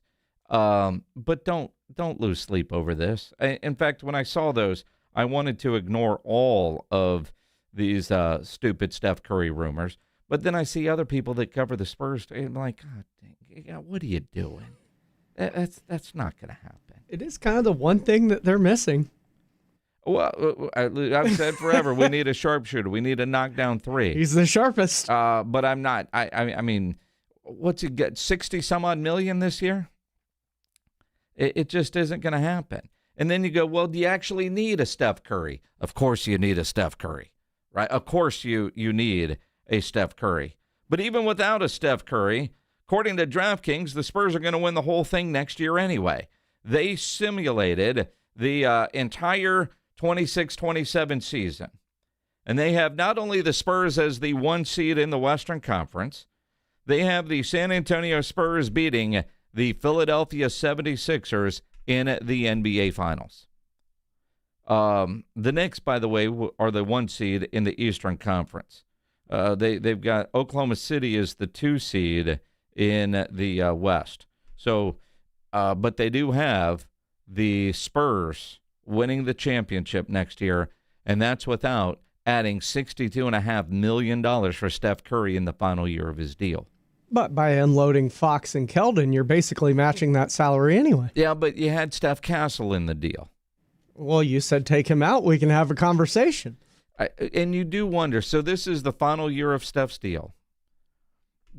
Does Golden State actually look to move him so they get something in return as opposed to him becoming an unrestricted free agent at the end of the year? Which, again, I was surprised that the Lakers let it get to that point with LeBron James because they got nothing in return after 8 years of LeBron James. So I guess you could throw a little bit of, well, maybe Golden State. Couple noodles. But, I mean, Steve Kerr didn't sign his contract to not coach Steph Curry. Although I imagine he can get out of it. I would imagine that too. I would imagine that would be a possibility. But I am not at all allowing myself to buy in to Steph Curry. Although I'd be a lot more excited about that than I was allowing myself to buy into, could LeBron James actually come here? And then when you see him sign for $8 million, you go, well, why didn't we do that? I mean, if he truly, although I did see, I forget, was it Miami or Cleveland that was offering, or the demand was double what Philadelphia was able, I don't know. But again, if he wants a ring, and that's what LeBron is trying to do, Philadelphia is not a bad spot in the East. Apparently he's going to live in New York and helicopter into work every day. Not that I want to go through anything like that ever again. Or he could have come to San Antonio or Oklahoma City. Any team could have used a LeBron James, especially at $8 million. But I'm not getting overly excited at all about the idea of Steph Curry. In fact, I was really disappointed in some of those that I saw tweeting about it, because it's July. What are we doing? What are we doing? We're talking Cowboys football because they are arriving in Oxnard today. Our friend John Machota has already landed in Oxnard, and he will join us next here on the Blitz here on 94.1 San Antonio Sports Star. And as training camps begin, that means fantasy football draft parties are going to happen. If you're looking for a great place to go have your fantasy draft, the Rue Pub at 281 and Redland Road. They've got a great fantasy draft special that you could take advantage of that has wings and it has beers, and why not? They got all the TVs, so if you're watching baseball or whatever's on, there's no better place than the Rue Pub there at 281 and Redland Road with those 3 massive 170-inch screens, TVs all around. Just message them and book your fantasy draft party through social media. Follow them on socials or go to ingrambargroup.com, their website, and get you taken care of. And again, you know the food is fantastic. Those wings are the biggest and best in town. I love the fried shrimp over at the Rue Pub. They got about 15 different burgers on the menu. Their appetizers are great. I'm told their salads are great, and their kitchen is open late every day with the full menu available. Don't forget about steak night every Wednesday night. If you're heading to the coast before school starts, hit up the Rue Pub in Rockport. And number 3, opening just in time for football season here in the greater San Antonio area. More specific details coming soon. And you know the Rue Pub has happy hour weekdays from 11 to 6. Great for lunch, great for dinner, great for late at night, and certainly the best place to watch any game and the best place for your fantasy draft party. Just down from the Big Blind, right next to the Angry Elephant. The Rue Pub, 281 in Redland Road. We'll see you at the Rue. 94.1 San Antonio Sports Star and the Gomez Law Firm present the 2026 Back to School Drive. Saturday, August 1st from 11 till 1 or while supplies last at the Gomez Law Firm, 2943 Moss Rock Drive. Free backpacks and school supplies for all school-age children while supplies last. Saturday, August 1st from 11 till 1. Sponsored in part by the College for Healthcare Professionals, AI United Insurance, Central Med, Tamalitos Restaurants, Somerset Academy, and Romo Door Supply. When you're hiring, have you ever felt like you're missing out on meeting truly great candidates for your roles? It seems impossible to find them, but they have to be out there somewhere, right? Well, they're not hard to find when you know where to go, and that place is ZipRecruiter.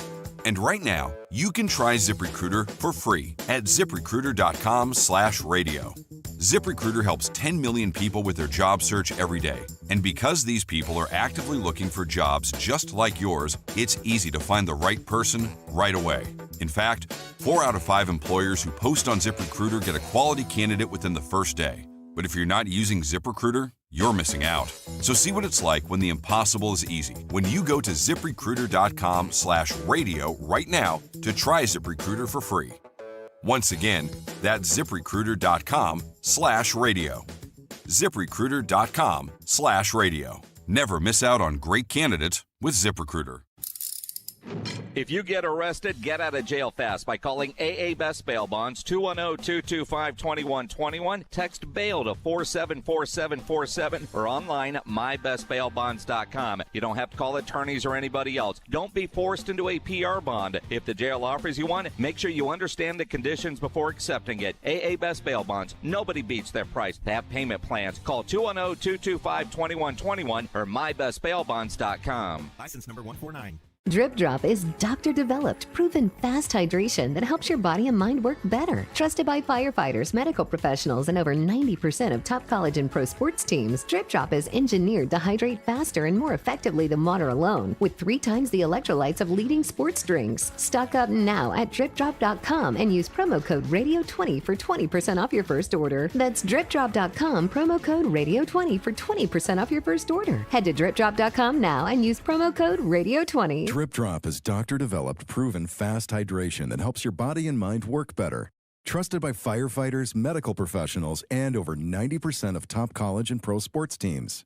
Drip Drop is engineered to hydrate faster and more effectively than water alone, with 3 times the electrolytes of leading sports drinks. Stock up now at dripdrop.com and use promo code RADIO20 for 20% off your first order. That's dripdrop.com, promo code RADIO20. AJ Hoffman and Rob Thompson in the morning. Coming up on the AJ and Rob show, the Cowboys have landed in Oxnard. Press conference coming up. In practice, it's basically football. Oh, Jerry's going to give us the state of the union of the Cowboys. I'm sure it's strong. We'll figure out if it is. Get here early. Party starts at 6. AJ and Rob, weekday mornings 6 to 10, 94.1 San Antonio Sports Star.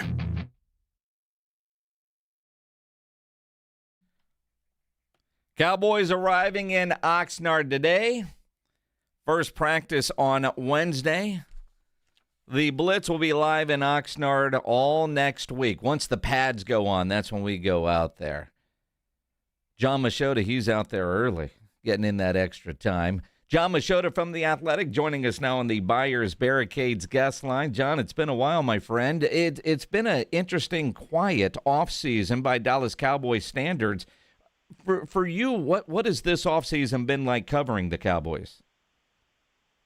It's been great. I've enjoyed it. I will say it's not just that it's been quiet, but there is, some positive vibes that, whether you talk about Christian Parker or Caleb Downs and fixing the defense, plus a offense that should be one of the best in the NFL, there's a lot of positivity too. So it's not like it's just nothing going on in the offseason, boring, and then you're looking at this would probably be just maybe a 5-win team or something. It's kind of, you got the feel of hey, maybe this is how other teams that win big actually go about their business and that. And so it has been different. And I really thought during the World Cup that, Jerry Jones would talk to some reporters or maybe say something about something, who knows. And maybe that would make some news for the day or something. And there was none of that. So yes, this has been a very different offseason.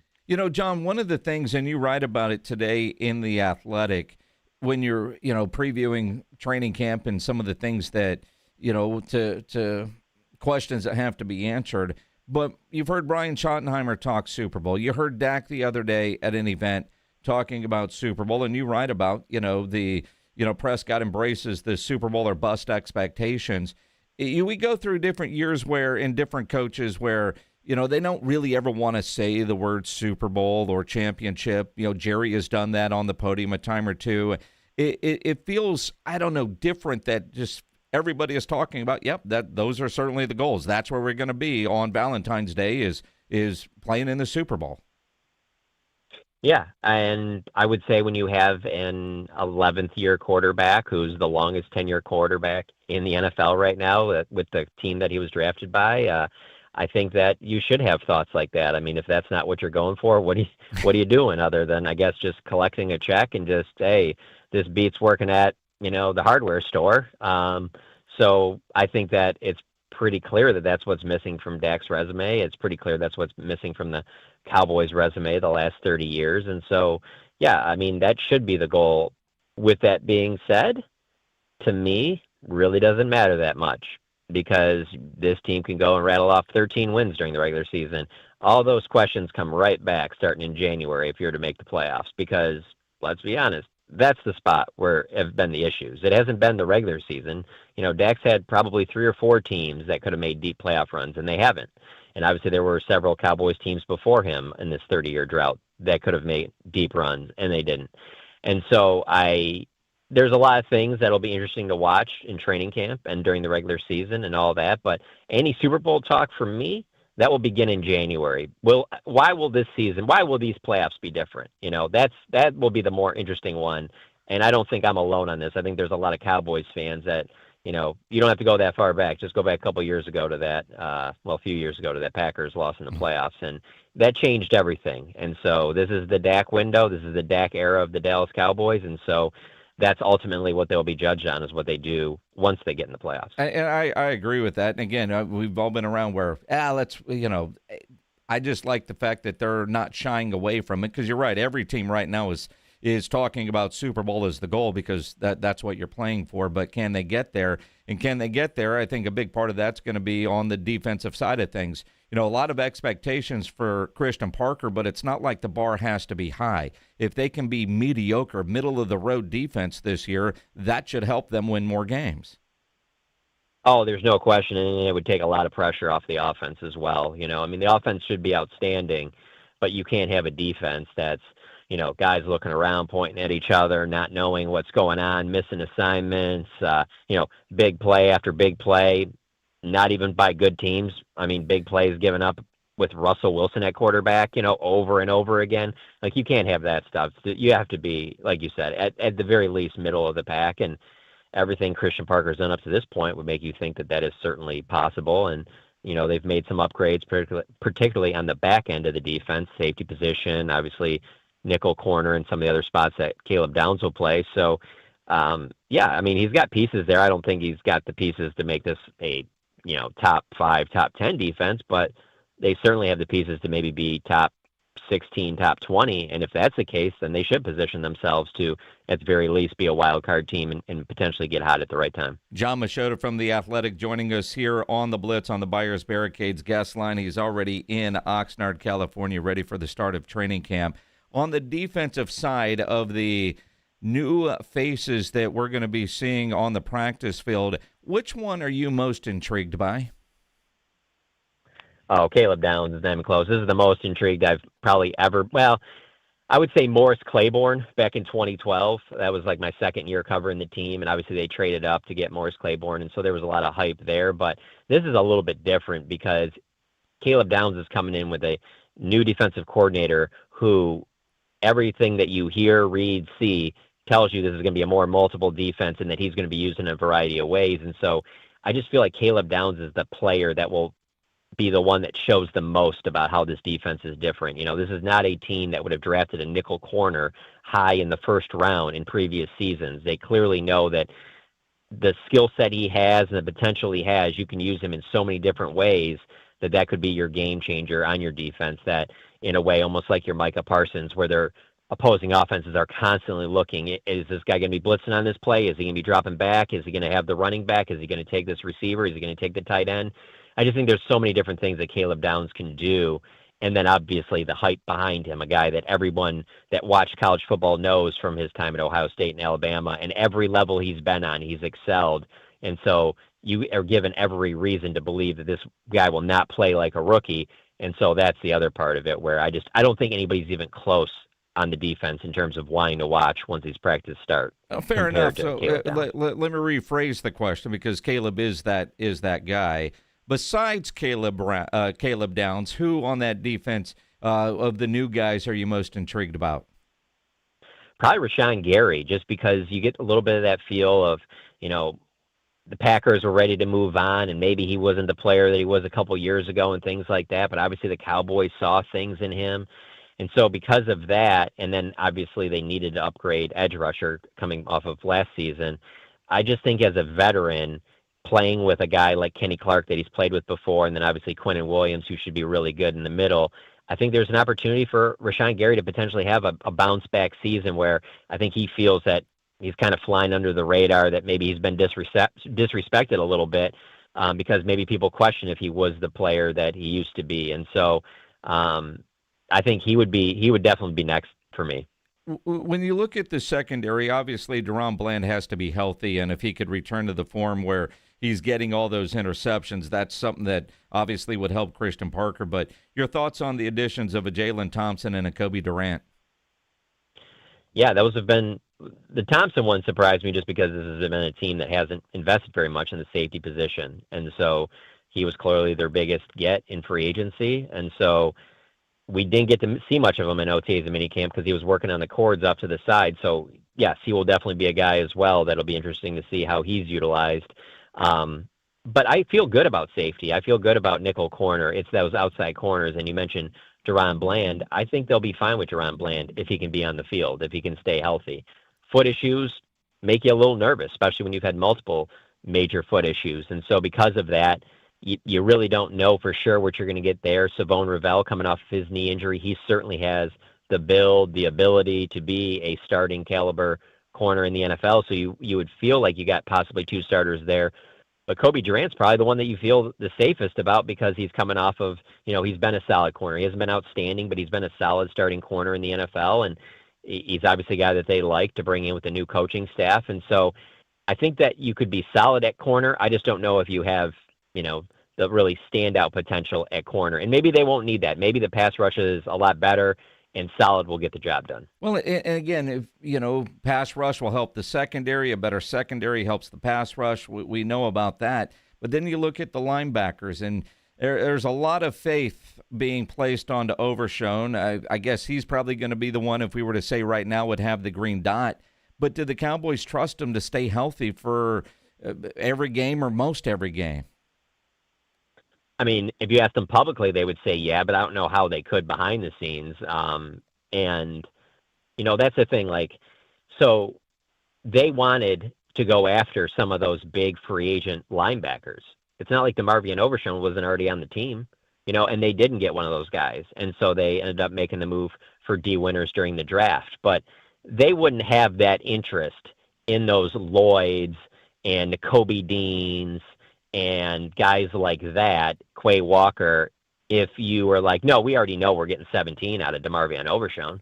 You do that because you don't know if you're for sure. And if you do get 17 out of Overshown, hey, that's icing on the cake because you know that if he's out on the field and he's playing, that he can play at a high level and he can be one of the better linebackers in the league. But you don't know if he's going to be out on the field. And that's why you have to cross-train the green dot with several players because only one guy can be wearing that at a time. And if DeMarvion Overshown isn't on the field, well, then D. Winters better be able to do that, or Jayshawn Barham, or Shamar James, or maybe a player that's not on the roster right now. Maybe they're not done at linebacker. Maybe they don't see enough in training camp to where they feel like they've filled that spot. So you could certainly make that the question, or you could make that the spot where it's probably the biggest question mark that you have going into this camp is that inside linebacker spot. On the offensive side, as we visit with John Machota from The Athletic, and you kind of touch on this in your article today on The Athletic, locking up Tyler Guyton at left tackle. Can he lock up that spot? What is the confidence level that the Cowboys are going to be okay at the most important offensive line position? I would put it at somewhat confident. And he's got some injury history as well, not being able to stay on the field, and that's probably stunted his growth a little bit over these previous 2 seasons. But hey, you're entering year 3, you're a first-round pick. I mean, now's the time. Now's the time to go. And while there is a competition between him and Nate Thomas, Tyler Guyton is going to be given every chance to win that job. I mean, he is a former first-round pick, and if he can handle that, that would be great because he doesn't need to. He's like the defense. He doesn't need to be great. He just has to be solid. Because if he's solid, then that keeps Tyler Smith at left guard. And if you keep Tyler Smith at left guard, you got Cooper Beebe at center, Tyler Booker at right guard. Now you got a really outstanding interior of your offensive line. So if Terrence Steele and Tyler Guyton can just be solid, that should be more than enough to get the job done for all the weapons that they have on the offense. But that's still a question mark. It is, and again, for being a first-round pick, it's year 3. Get it together is probably how most fans feel, and probably the coaching staff as well. John, speaking of the offense, and again, not a lot of question marks there. Everybody is back that matters. Year 2 under Schottenheimer in this offense. You expect them to take another step, although as powerful as they were. But I'm curious your thoughts on a conversation that I was having this weekend with my nephew who's got Dak in a keeper league. And he's like, man, I think Dak can throw for 5,000 yards. I don't want him to. I think if he's throwing for 5,000 yards, that tells me that they're playing from behind a lot. I would like to see them playing from the lead and running the ball a lot more. What are your expectations yardage-wise for a Dak Prescott? I think he certainly will get in that neighborhood as long as he has to play 17 games. I mean, that's the thing with him too. I mean, he's had some, injury-plagued years and then some healthy years. If he has another healthy year, I think he'll be right in that neighborhood because even if the defense is playing better, I just think it's going to be tough for them not to throw the ball with those two wide receivers. It's one of those things where I agree with you. I think what you said is totally right. I think that should be the goal. I think it would be great if Javonte Williams ended up being like the leading rusher this season. That would be outstanding. I just don't see a Brian Schottenheimer calling plays and having weapons like CeeDee Lamb and George Pickens and being like, hey, guys, we're just going to run the football. We're going to take the air out of this game. I just don't see it. I just don't see that happening. It's run the ball at the right time. All right, remember some of those comments that you would get from Mike McCarthy? It's like, we got to run the ball at the right time. When is the right time?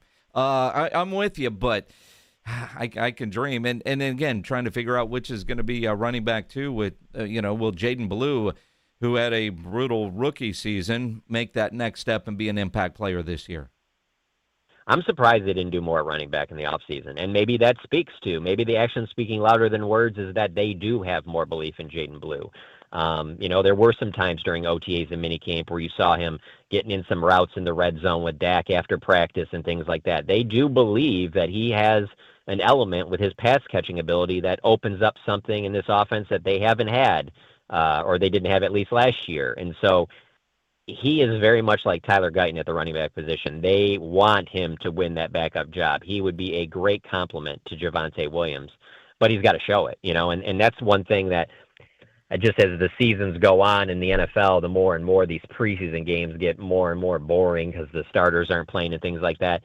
There's some guys on the Cowboys that will still be interesting to watch for in those preseason games, and Jaden Blue is right on the top of the list because he needs to be a much bigger impact player than he was a year ago, and he is well aware of that. John Machota from The Athletic. We have a poll question on our YouTube page today I want to get your thoughts on.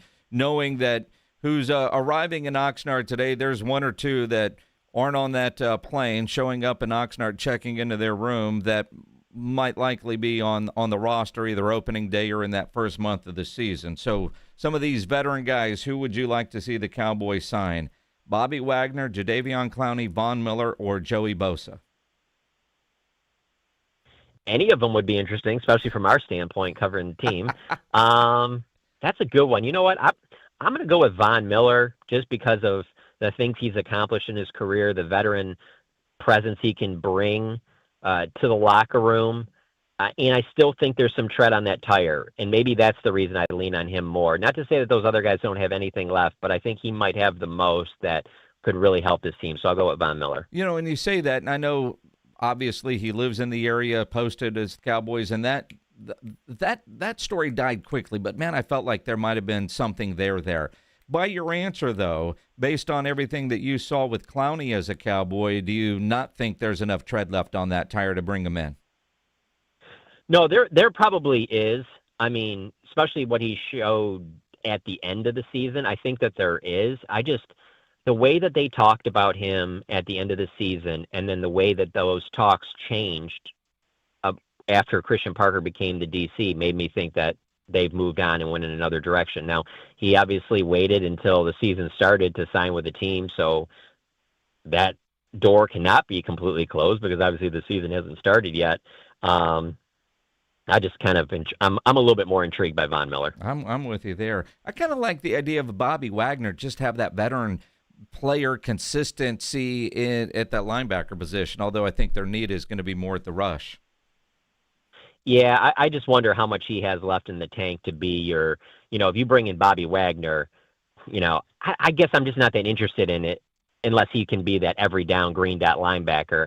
And if he can be that, that's pretty wild that he'd still be a free agent right now. I just don't look at the league like, oh, there's just so many great inside linebackers. Like he's, a dime a dozen. Like if he still has that, why isn't he with a team already right now? Why isn't he with the Cowboys? Why isn't he back in Washington? So that's the only reason why I'm not as interested in him as if it's going to be like, well, he's going to add depth. I'd only be interested if you told me, hey, there's plenty there. He can be the green dot. He can be the leader of this defense. I just wonder if those days are behind him. Is there a player that we didn't name that's kind of on your radar that would fit this conversation? Not really. You hit the nail on the head. Those are the ones, especially because like you said, to me, it's the edge rusher. Like, the longer I cover the league, the more I care about the pass rush, because while coverage on the back end certainly matters, you can't have just an awful secondary.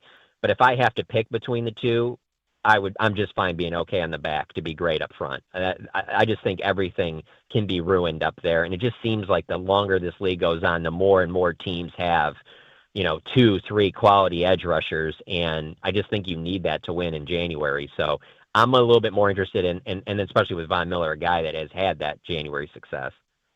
I'm with you there. Now, John, I saw a heat advisory in Oxnard. You doing okay out there? I think I'm going to make it. I think I'm going to be fine. I'm actually wearing a hooded sweatshirt right now, so I think I've been prepped by the Texas weather of the last few weeks. I think I'm ready to go. And also, before I came down here, I was having some air conditioning issues at my place, so I couldn't get here soon enough. And again, you're always in a hoodie. I'm going to guess you're in the blue hoodie with the swoosh and the blue hat, or is it the black hat with the swoosh and the black Nike? It's what you wear every time you come on this show. I literally thought of that today when I was getting dressed, so I'm actually not wearing that. It's a Nike hoodie, but it's more of a gray and black camouflage type deal. But yeah, no, didn't even bring the blue one out here this year, man. I totally dropped the ball. You're fine, man. You can go down and get one. Before next week when we're out there when the pads are on, because I think we've got a 3 or 4 year streak of you having the same outfit on every time you come on, and you're on video going, dang it, why? Crazy. What are the odds? I need to start playing the lotto. We should all be playing the lotto. I say that every time I see somebody win $1 gazillion. John, enjoy it, man. We'll see you next week. All right, I'll see you. Appreciate it. The great John Machota. Make sure you subscribe to The Athletic and follow him on all the socials for incredible Cowboy content and coverage. John's one of the best doing it. John Machota and all our guests on the Buyers Barricades guest line, where they provide traffic control, rental, and sales for San Antonio and beyond online. buyersbarricades.com. We go from Cowboys to questions about the Houston Texans as they get ready to start training camp as we continue here on the Blitz on 94.1 San Antonio Sports Star. Last week of July, so guys, if you've been dealing with your low energy, a little brain fog, you're just not motivated, mood changes, reduced sex drive, could be your testosterone. And if you want to take advantage of a great promotion at Synergenics, make your appointment now to go get that free T-test. Go to Synergenics.com because right now, Synergenics, if you start TRT in July and you stay on treatment for 90 days, you'll receive a $250 account credit as part of their 250 for 250 celebration, honoring America's 250th anniversary. The testosterone test is absolutely free, and if you need it, licensed providers are going to create personalized testosterone replacement therapy plans based on your symptoms, your lab work, and your health goals.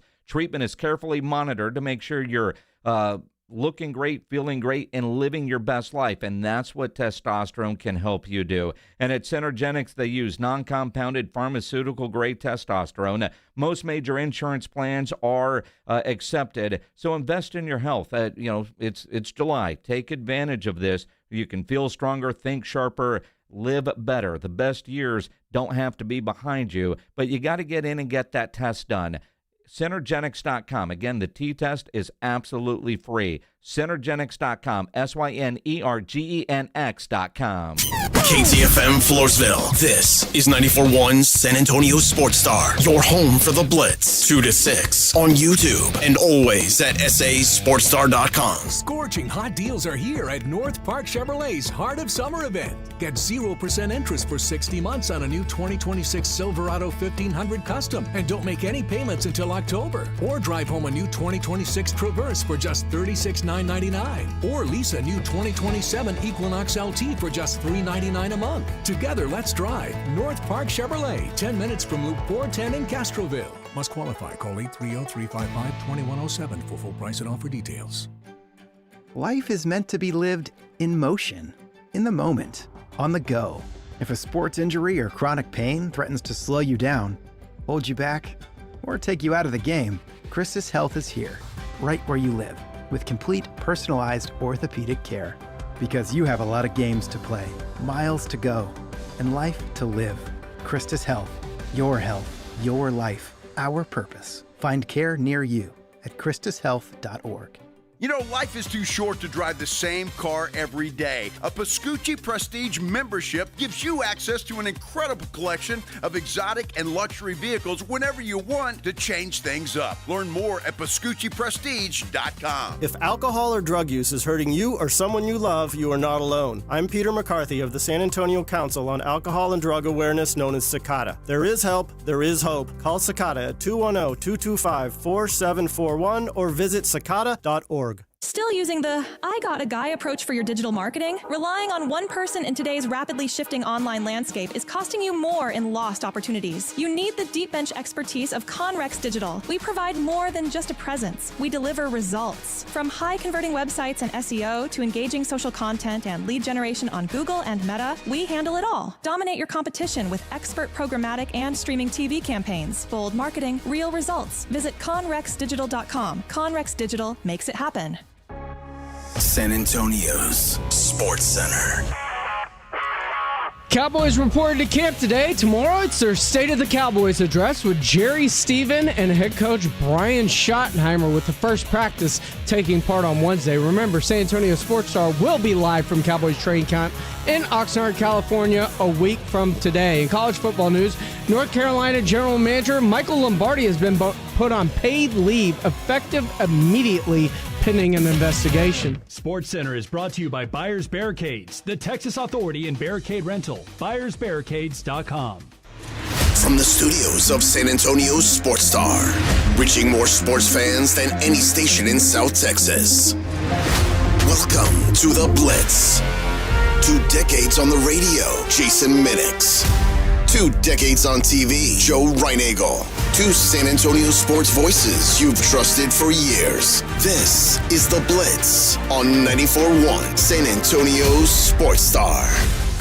It is The Blitz here on 94.1 San Antonio Sports Star. I'm Jason Minix. Joe Reinagel has the day off. He'll be back tomorrow after meeting the new grandbaby that's down in Florida. What are you laughing at, Pledge?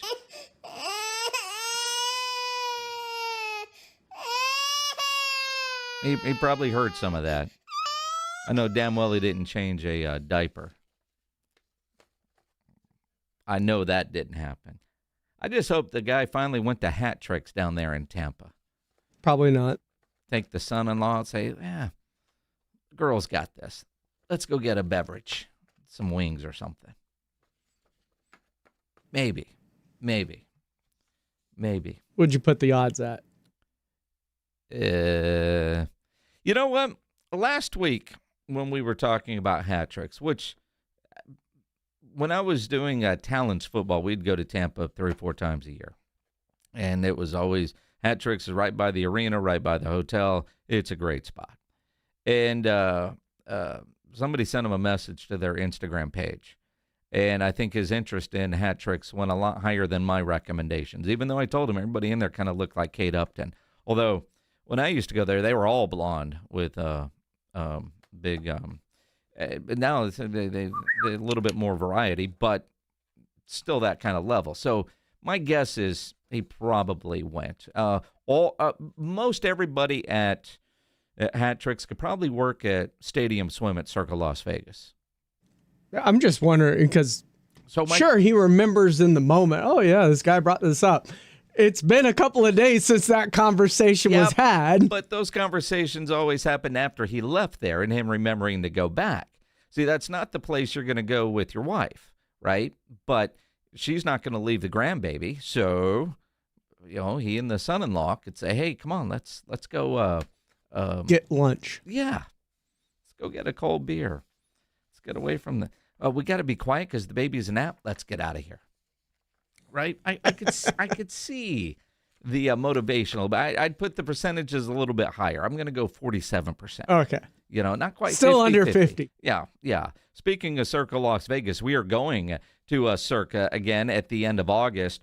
you too can go. I had somebody send me a message about, hey, where's the info? It's available at sasportstar.com.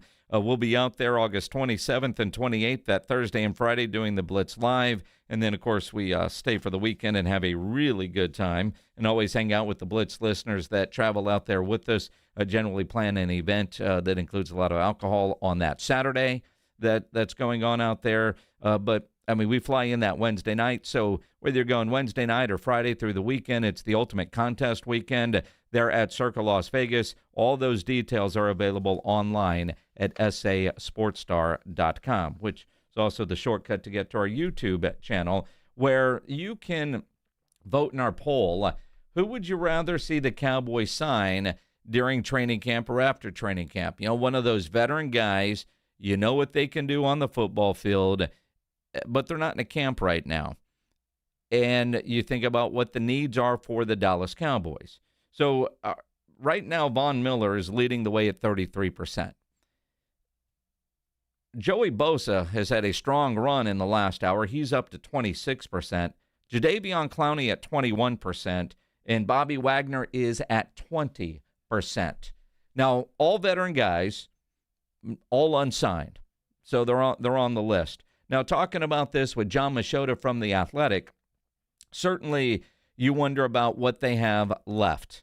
Von Miller certainly looks like he's got a lot left, but is he expensive? Now, again, there was some, I don't know, a month or so ago, he posted on his social media a picture wearing a Cowboys uniform, and for about 20 minutes, everybody went wild. And it was like, yeah, there's nothing there. But he lives in the Dallas area. I mean, he laid out, he was actually on with R.J. Ochoa before that photo, talking about his dream is to play for the Cowboys. But would he play for less than what he thinks his value is? That becomes a bigger question with Von Miller. Of course, if he's available, he would be the one.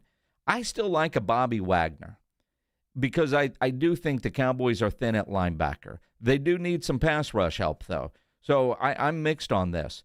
Jadeveon Clowney, I was high on, but listening to what John Machota said that he was hearing about Clowney at the end of last season, and then when Christian Parker took over, maybe I should put Jadeveon Clowney a little bit further down the list.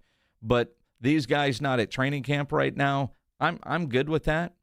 Veteran guys, vet move, sign later. But if there's one of those guys that Christian Parker really wants, and Jerry Jones seems to be operating this offseason differently than he has in the past, do you truly wait if one of these guys is really high on the list for a Christian Parker, for a Will McClay, for a Brian Schottenheimer? But truly, I think this comes down to more Christian Parker and Will McClay. Do you wait, or do you try to get a deal done now? Because all of these guys will have opportunities through camp. We see this every year, veteran guys not in camp when camp starts. Somebody gets hurt, and they go get a job. And they can command more money when somebody gets hurt, and they need to go get a job because the team now is going, oh, crap, what are we going to do? Especially a team that feels like they've got a chance to go do something special. And I know Von Miller has openly talked about wanting to be a Cowboy. I see a comment right now on our YouTube from Ben Brewster that says, I think Von Miller wants to retire a Cowboy. And that all, I mean, wanting to and actually doing it, because Von Miller's a businessman too. He's not going to show up and play for free. But there are a lot of advantages that Von Miller laid out about a month ago with R.J. Ochoa on the Blog and the Boys interview that he did, because his family goes to every game. So all the expense of flying everybody all over the place wouldn't be there for all the home games. I mean, there are some legitimate financial reasons. He doesn't have to move, so it's not like he's paying rent for a place in wherever city he goes to, because, again, he lives there. Then, of course, your gyms, and, you know, I don't know what Von Miller does with having a personal trainer or a personal assistant, but a lot of these guys have that. So if he were to go play in another city this year, he would have all those expenses added to it. So maybe when he's negotiating with the Cowboys, and you know damn well Jerry will play that card, But maybe he would take that into consideration. I'd love to see Von Miller in a Dallas Cowboy uniform. Remember, a few years ago, I thought it was going to happen, and then I saw what he got in Buffalo, and I'm like, yeah, well, there's no way the Cowboys were ever going to do that. So, I mean, it's interesting poll question. Again, all these guys are available. Which one would you want? Go vote in the poll. And I'm curious to see, after hearing John Machota, which way he would go. Now, Joey Bosa surprises me because he was down in the teens the first hour of the show. We start at 2 o'clock. It's now 4:09, and he is up to 28%, and Von Miller's down to 32%. What is it about Joey Bosa that you guys are liking that I am not? I mean, even when we were going through the names for the poll question, when Pledge proposed this earlier, I was like, I don't want Joey Bosa. I mean, I would have gone none of the above or who else is available. I wanted something kind of snarky. But Pledge, you were adamant about Joey Bosa. What are you seeing in Joey Bosa that I'm not? I mean, it's still there, but a lot of the questions that surrounding Joey Bosa are the same ones that, we ask about a DeMarvion Overshown, or it comes down to his availability on the field a lot of the time. Well, and again, with Joey Bosa, the injuries scare the hell out of me. But what tread does he have left on his tire? Oh, he's still super young. I mean, there are cars that were made in 2022 that have been Uber and Lyft cars that aren't quite the same as somebody else's daily driver bought the same year. And that's kind of how I feel about Joey Bosa. I'd rather have a Jadeveon Clowney than a Joey Bosa, just from a tread standpoint and being able to stay healthy. I mean, that's one of the risks with any of these older guys is health. And Joey Bosa, to me, is red flag after red flag after red flag. And that's fair, but because of all the injuries, you talk about tread, that means he hadn't played a lot. You would assume there's more tread, having not gone through as much football as a lot of these guys. Like, you're talking about a 37-year-old Von Miller versus a 31-year-old Joey Bosa. I'm talking about bald tires and a bad axle and, transmission issues. I mean, the way, Joey Bosa a couple years ago, hell yeah. But what I've seen recently, Joey Bosa would be number 4 on my list if I were to rank these, right? And yet, you guys listening right now have him 2, not far behind a Von Miller, way ahead of a Clowney, way ahead of a Bobby Wagner. Tell me about it. 210-656-ESPN, 656-3776. What about the Houston Texans as they get ready for training camp? Let's talk about that coming up here on the Blitz. But before we go, it's a Mellow Monday. We have a $50 gift card to Mellow Mushroom we'll give away right now. Caller 12, 210-656-ESPN, 656-3776. Caller 12, you'll win a $50 gift card to Mellow Mushroom. 210-656-3776. San Antonio Sports Star is sending our boys to see the boys. Our AA Best Bail Bonds coverage of Dallas Cowboys training camp in Oxnard, California begins Monday afternoon, August 3rd at 2. Sponsored in part by Southern Recipe Pork Rinds and AARP San Antonio. South Texas home of the Dallas Cowboys. 94.1 San Antonio's Sports Star. Got to talk to you, though, real quick about my good friends at Stevens Roofing and Solar. Love talking about this company because the family is absolutely fantastic, and they do good work. And they've been in business here in San Antonio and South Texas since 1983. That's a long time, and it should tell you everything you need to know about the quality of work that the folks at Stevens Roofing and Solar do. Obviously, they wouldn't be in business that long if they're not doing quality work and taking care of their customers. Look, if you've been thinking about solar panels on your house, and I know a lot of you have, Stevens Roofing and Solar is a company to call. You know already their reputation is spotless, and so they're going to do a great job on your solar panels. All you have to do is call them, 210-785-0994. Tell them what you want to do, and they will take care of it. They'll put a plan together for you and get it done, and you know it's going to be done right. Your roof, all the rain we've had. We even had rain last night, believe it or not. I wake up this morning and everything's wet. So a little bit of rain last night. Look, if you think something's gone on with your roof, it doesn't look right, or you see a leak, whatever the case may be, get Stevens Roofing and Solar out to your house. They'll send a team out there. They'll inspect your roof. They'll do it for free, and they'll let you know if there's any issues. And if there is, perhaps it's a small one they can take care of before it turns into a big one. Look, they're the best in the business. Stevens Roofing and Solar, 210-785-0994, or you can get them online at stevensroofing.net. Nobody builds a business without hearing a few reasons it won't work. Too risky, too crowded, too ambitious. But the people who move things forward usually hear those words first. Because growing a business takes more than optimism. It takes nerve, and eventually, a partner built for what's next. That's Next Rodeo. Big thinking, proven creative. For businesses still moving forward. Next Rodeo. The difference between the business you have and the business you want. Meet us at thenextrodeo.com. Mellow Mushroom has the best pizza in San Antonio. Mellow delivers the best pizza experience with their delicious dough, premium ingredients, and unique flavors. Delivering a higher order of pizza is the standard. If Mellow can make a pizza this delicious, imagine what they can do with munchies, greens, calzones, and burgers. Mellow Mushroom has San Antonio's best happy hour with food specials and half-off adult beverages. Mellow Mushroom is at 1604 in Stone Oak Parkway. Hang with friends, watch the game, and mellow out at Mellow Mushroom. Injuries happen, and when they do, skip the ER and get to the Ortho Now Injury Clinic by TSAOG Orthopedics and Spine. Ortho Now provides walk-in care for injuries like broken bones, dislocations, sprains, and strains. Conveniently located in the Quarry area with extended hours Monday through Saturday with on-site x-ray casting and bracing, Ortho Now has everything you need to treat your injury, and best of all, no urgent care or emergency room copay. Learn more online at tsaog.com. The granddaddy of all hunting shows is back, and we're celebrating our 50th year of the Hunters Extravaganza. Join us in San Antonio August 7th through 9th. Come see Gator Country, Heart of Texas snake handlers, enter the deer competition, and compete in the annual indoor 3D archery tournament. Discover the latest hunting gear and apparel, book hunts, and find everything you need for the hunt. The Hunters Extravaganza, brought to you by the Texas Trophy Hunters Association. Get tickets at ttha.com.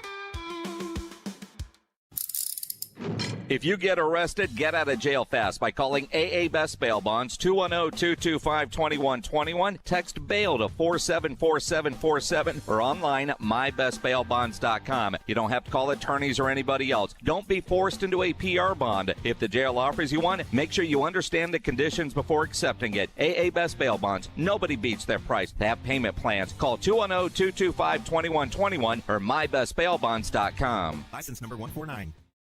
Yes, JCPenney has thousands of back-to-school items under $10. And when you join JCPenney Rewards Access today, you can get a $10 cash pass too. Learn more at jcp.com/rewards. Yes, JCPenney. Exclusions apply. Your home for the Dallas Cowboys is 94.1.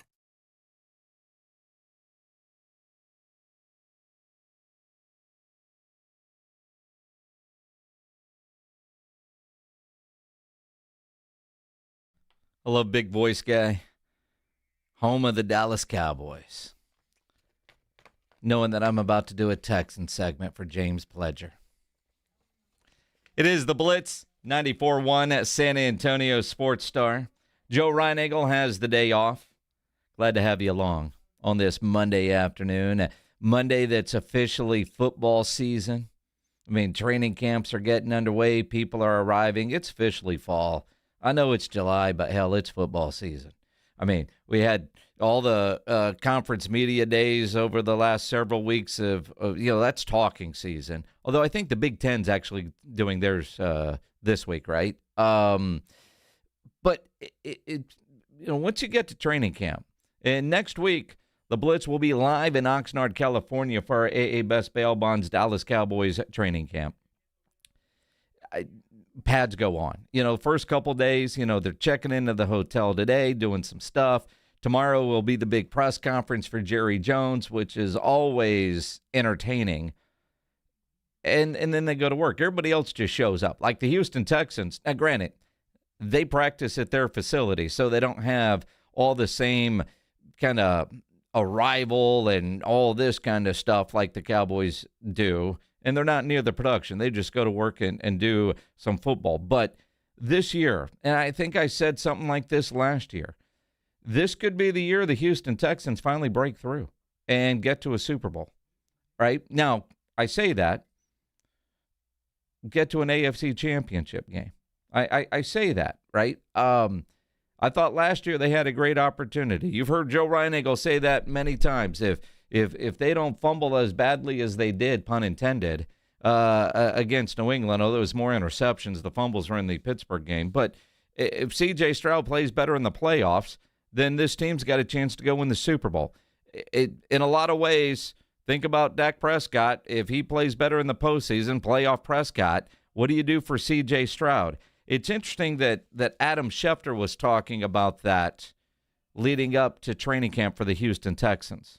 Well, first of all, I think the big question this summer will be if and when they can get an extension done, a contract extension for C.J. Stroud, who was great early on, who was good last year, had a terrible playoff game that everybody remembers. That's the lasting image. And so when you hear an extension for C.J. Stroud, yeah, I think they want to keep him there in Houston. It won't surprise me if they tie him up. And this defense is so good. So Will Anderson, I know people talk about him, but I think he's right there with Myles Garrett, to be perfectly honest. Like that guy, Will Anderson, is a beast, and he is the heart of that Texans defense, to be about as good as any defense in the league. They also have to get their offensive line issues under control. They put a lot of energy, effort, and resources into that offensive line. We'll see if they can protect C.J. Stroud. Can they protect C.J. Stroud? Yes. With what they've done with their offensive line, the protection for C.J. should be far better. And the addition of David Montgomery at running back, I think, is huge. Their defense, can they be as good as they were last year? I don't know. But it's not like they're going to fall off a cliff. That defense is still going to be dominant, right? But offensively, and it comes down to C.J. Stroud. Now, Pledge, play the beginning of that from Schefter. Just I'll tell you when to cut it. Well, first of all, I think the big question this summer will be if and when they can get an extension done, a contract extension for C.J. Stroud, who was great early on. All right, all right. Now, this was Schefter recently, right? This isn't like, in May. Could they get a deal done during training camp for C.J. Stroud? Right? Still summertime, even though it's officially fall with training camp beginning. Can and will the Houston Texans get a deal done with C.J. Stroud before the start of the regular season? And Schefter doesn't drop a little nugget like that without hearing something. And you heard Joe and I talking about this a couple of weeks ago. Is now actually a better time for them to start getting a deal done, start the negotiations if they haven't already, but get him signed before training camp. Because if C.J. Stroud has a year the way we expect C.J. Stroud to play, and they have playoff success, one, it's going to cost the Houston Texans a ton more money. But if they make him play out this year, and he's okay, it's not awful, and he's a hell of a quarterback. But with all those rookies that are coming up, like a Jaden Daniels, that are going to reset the market once again. And at some point, there's going to be quarterbacks that are going to pass Dak Prescott 60. Now, I thought it was going to happen a year ago. It didn't. You look at all those quarterbacks that signed that are in the 50s, they didn't pass Dak. And then you get a Josh Allen. What's another $5 million? I'm not going to miss it, right? And Josh Allen isn't wrong. But that's not going to last forever. The whole next theory didn't play out last year the way it typically does. It didn't. The Trevor Lawrences of the world didn't reset the market, Justin Herberts and those guys. And I'm surprised Josh Allen didn't. But at the same time, I don't expect that next group of quarterbacks, led by Jaden Daniels, to not make that. You see what I mean? So if you're the Texans, and I know we've talked about this with John McClain, C.J. Stroud isn't going anywhere. They can tag him, and they can tag him. Well, that's what the Cowboys did with Dak Prescott. And ultimately, is there anybody out there that thinks that was the smart move by Jerry Jones and the Dallas Cowboys outside of Jerry Jones? Because if you go back and you think of Jerry wants long deals, Dak Prescott wanted short. Jerry tells you he wins that deal because he still got his 6 years out of Dak. 2 were on the tag. Financially, I just wonder if it's not the right time to get C.J. Stroud signed, especially if, by all accounts, he ain't going anywhere, and they can tag him a couple times if that's what they wanted to do. Is Nick Caserio really going to say, all right, CJ, I got to see you play better in the playoffs before I can reward you? How much more money is that going to cost him? Because I think if you got a CJ Stroud deal done before the start of training camp, you might be under 60. If you wait a year, and hell, if this team goes and wins a Super Bowl, you're talking mid-60s, if not more. I mean, and granted, you go win a Super Bowl, I'll write whatever check you want to get. I mean, I think Cal McNair might have a little Jerry in him if it were to come to that. And I don't think Texans fans would have any issue with that. It's hard, though, to think about paying a guy that kind of money after what we saw in the playoffs last year. And it's, as a Cowboy fan, trust me, we play this tug of war too with Dak Prescott. And I know, all you people that I get it, but the Texans are doing the same thing with C.J. Stroud. You go back to that last contract Dak signed. I knew he was going to get it because Jerry didn't plan for life after Dak. The Houston Texans aren't planning for life without C.J. Stroud. So all their actions tell you he's their quarterback of the future, and he should be. He's a hell of a quarterback that has been god-awful in the playoffs.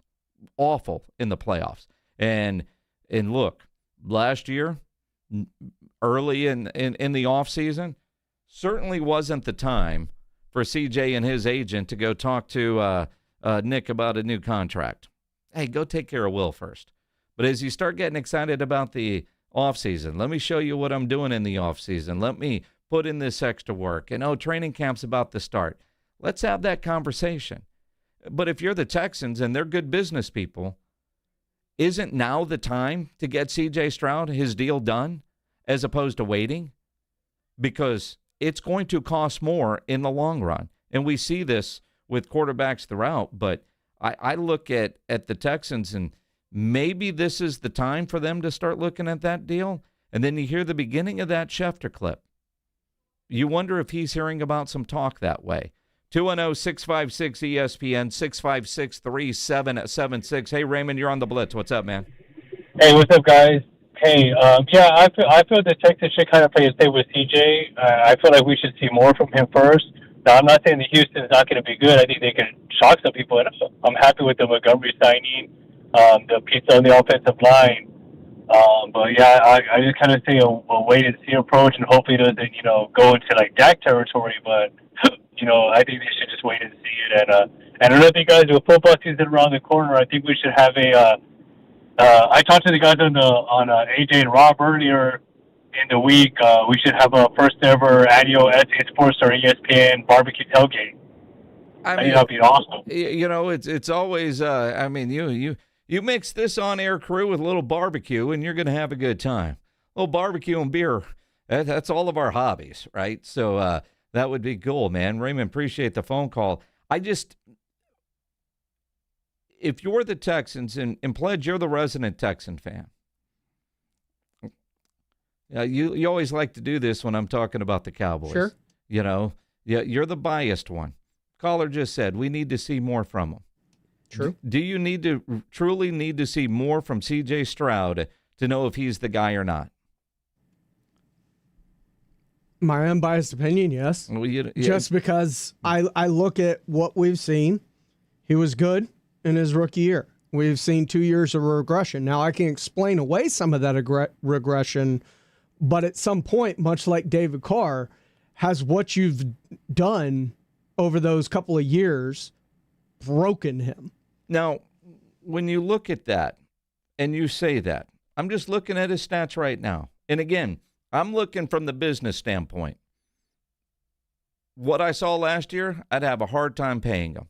But if I'm Nick Caserio and I'm sitting in there with all the bean counters and I'm projecting, because that's what general managers do, what salaries are going to be, if he plays to the level that we all saw him play as a rookie, then how much more money is that going to cost him? And if you've got no plans to divorce the guy and send him on his way, now is the time to pay him. But we talk about regression. Now, granted, he threw for 4,100 yards his rookie season. He only threw 5 interceptions that year, threw 23 touchdowns. He was also sacked 38 times.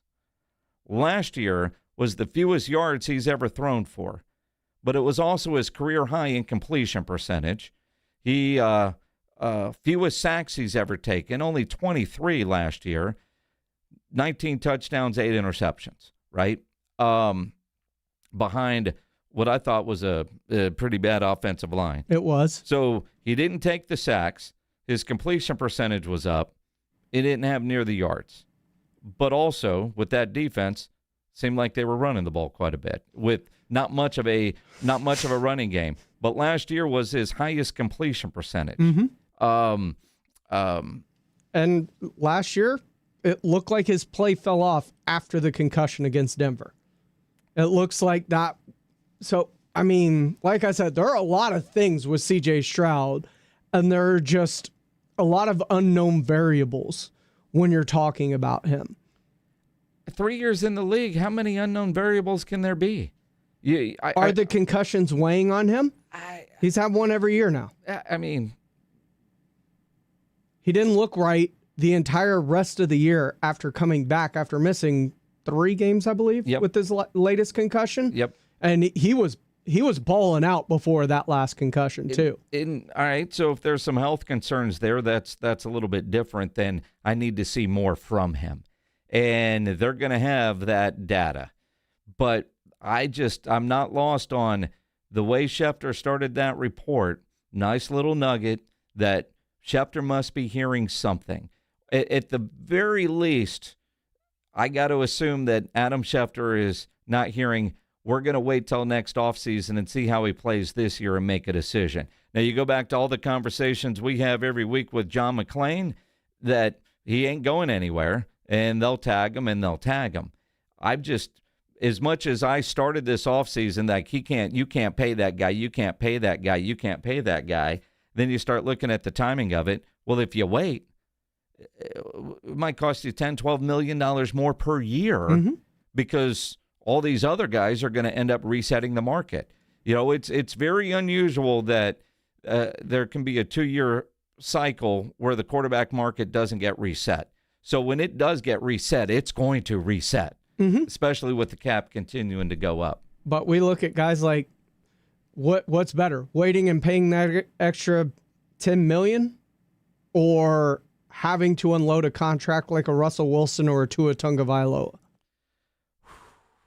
What's the worst case scenario? Well, I'd rather overpay knowing.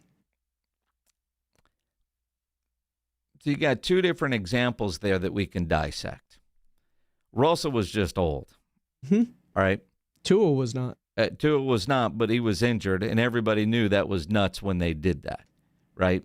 And CJ's had those same injuries, just not to the same. They're not. I can't even compare Tua and CJ's injuries anywhere close. They're all concussions. I mean, Tua's got all kinds of stuff, including concussions, but I don't know that I could put CJ in that same category if I'm worried about this guy. I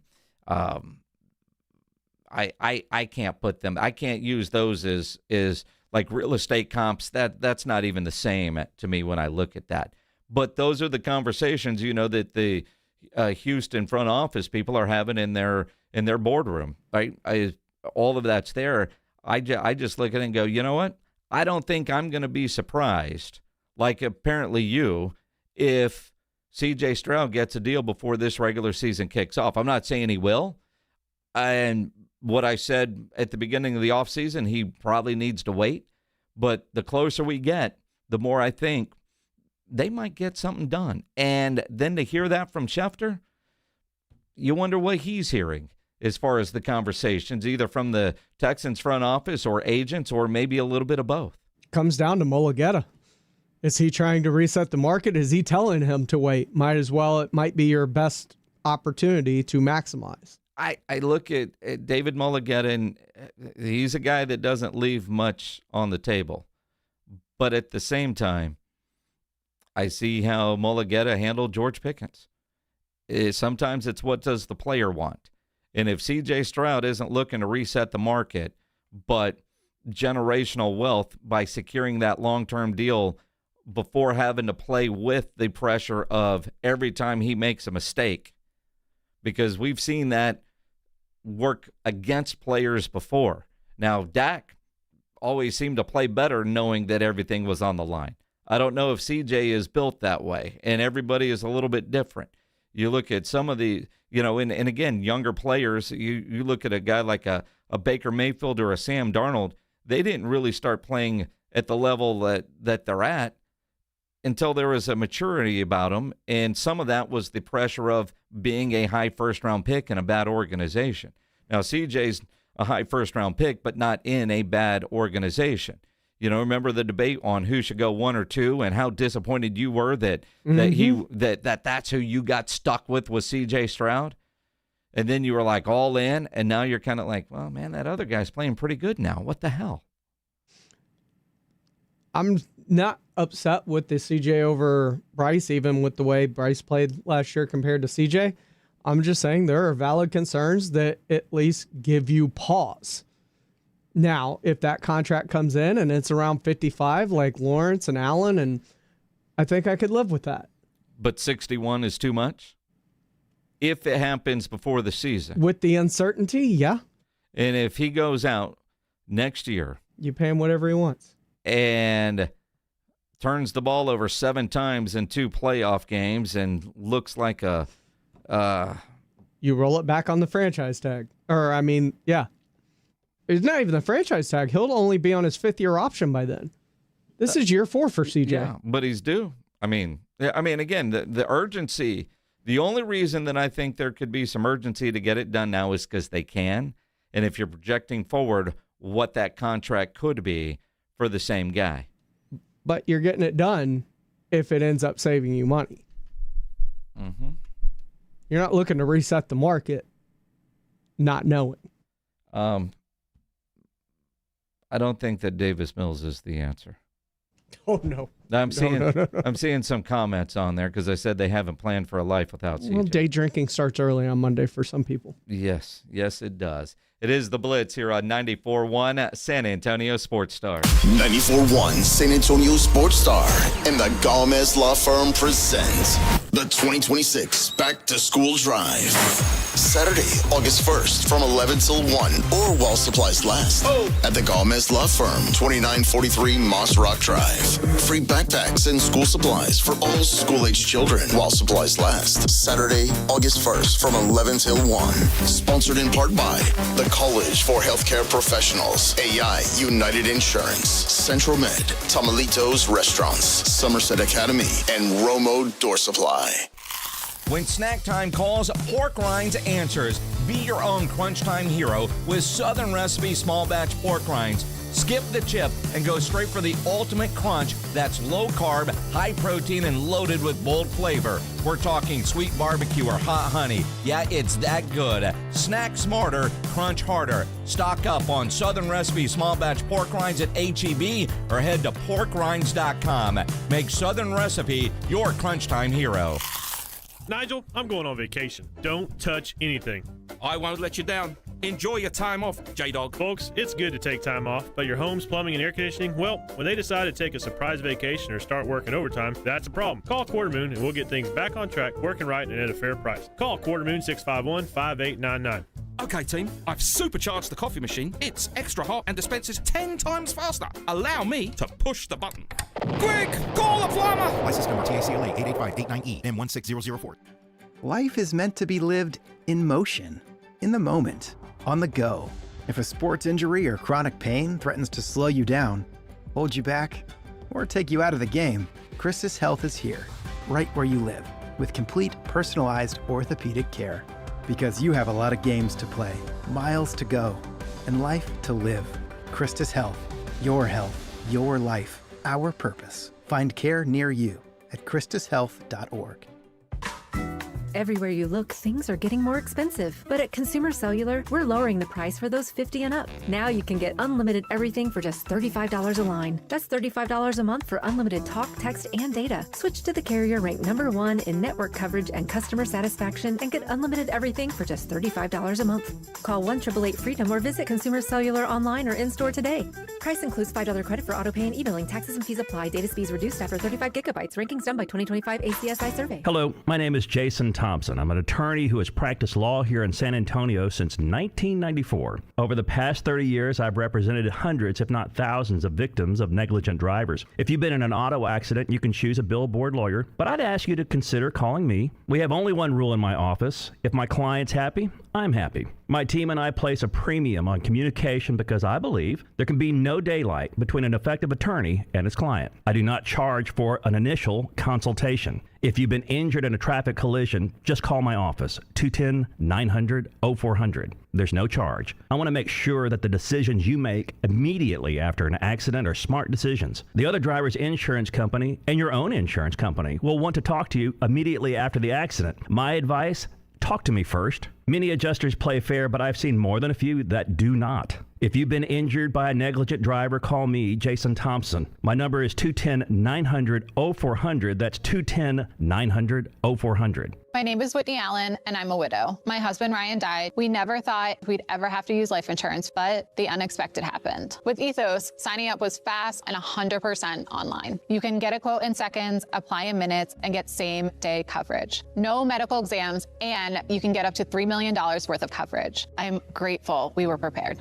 Get your free quote at ethos.com/play. That's ethos.com/play. Paid spokesperson. Time spent on application may vary. Online health questions required.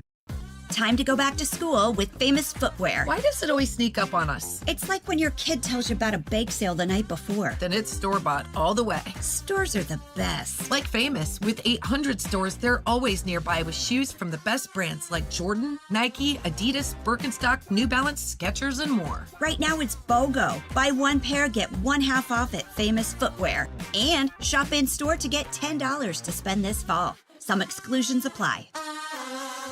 AJ Hoffman and Rob Thompson in the morning. Coming up on the AJ and Rob show, the Cowboys have landed in Oxnard. Press conference coming up. In practice, it's basically football. Oh, Jerry's going to give us the state of the union of the Cowboys. I'm sure it's strong. We'll figure out if it is. Get here early. Party starts at 6. AJ and Rob, weekday mornings 6 to 10, 94.1 San Antonio Sports Star.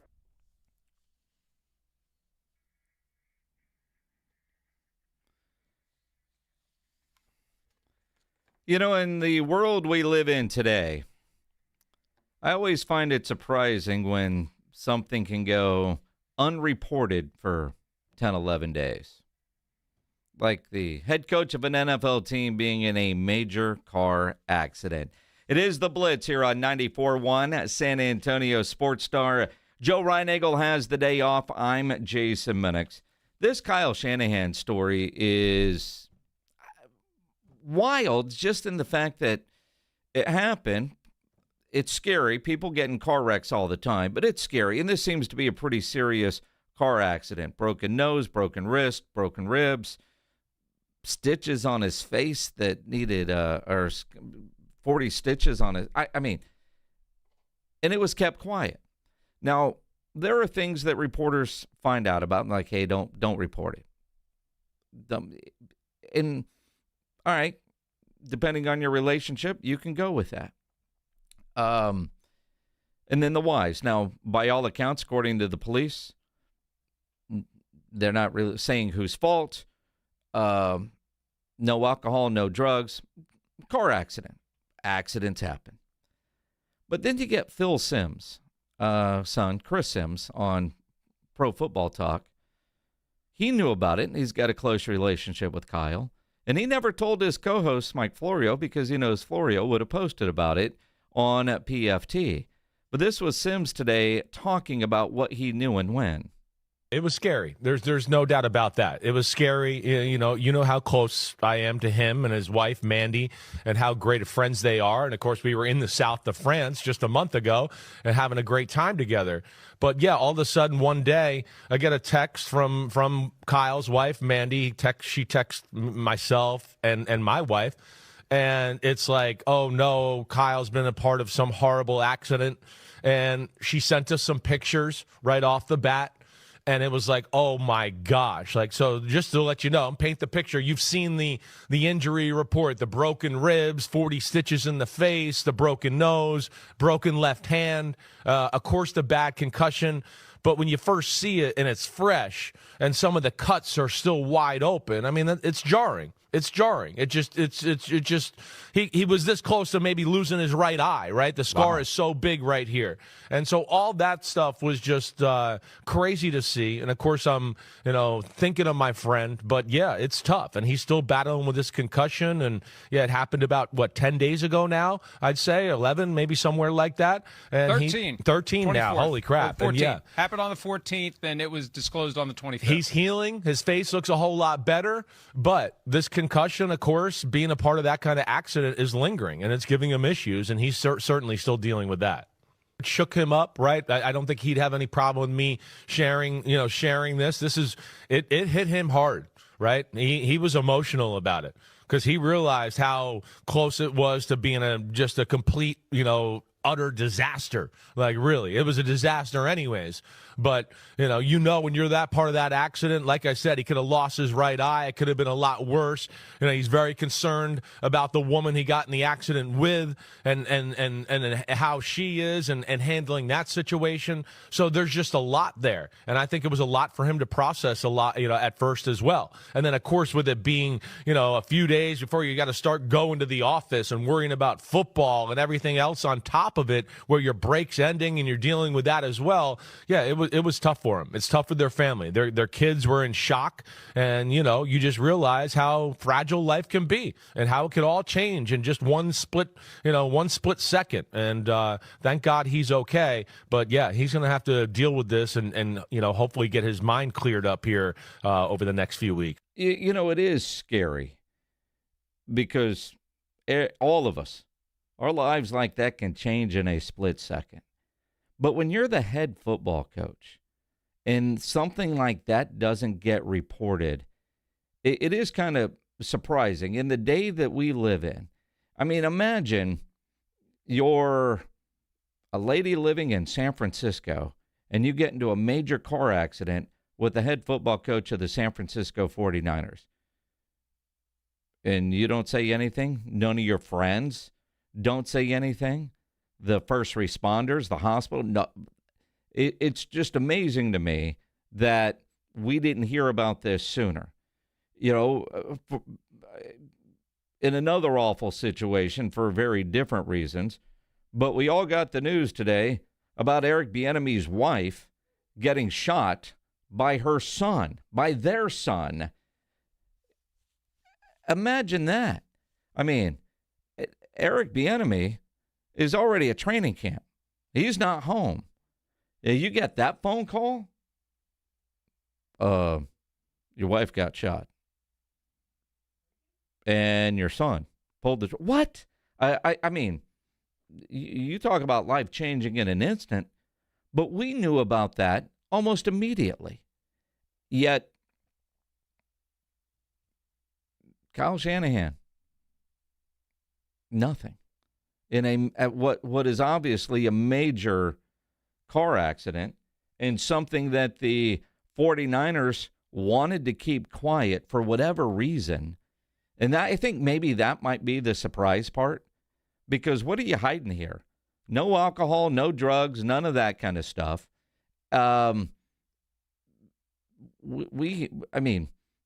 Teams generally release all kinds of stuff. So-and-so was in a car accident, everything's good. Now granted, I guess with players it's different, especially during the season, because they're going to go on the injury report by law. It is just, I don't know, surprising that we didn't hear about Shanahan sooner than we did. Now this story with the Kansas City Chiefs and Eric Bieniemy is scary and sad. Mia Bieniemy is 57, in stable condition. Serious injuries, though, multiple gunshot wounds, and but we don't know any other information. Their 27-year-old son, Elijah, has been arrested and charged with malicious wounding, use of a firearm in commission of a felony, and discharge of a firearm inside of a dwelling. No bond for him right now. Andy Reid talked about it some today at his press conference and basically said, I can't share any details, but our hearts go out to Eric Bieniemy and their entire family. That's just scary. Like, training camp is starting, so all the excitement of football, yet Kansas City's dealing with that. San Francisco with their head coach. Washington, they fire their brand new tight end coach 2 days before they open their training camp. Ben Steele got a DWI on June 7th. Now, all the reports are he got a DWI, now he's getting fired. But 2 days before camp begins, now, technically, according to PFT, fired for violating team policy. Is it team policy? I don't know. He got a DWI, and he's lost his job. And they just hired him.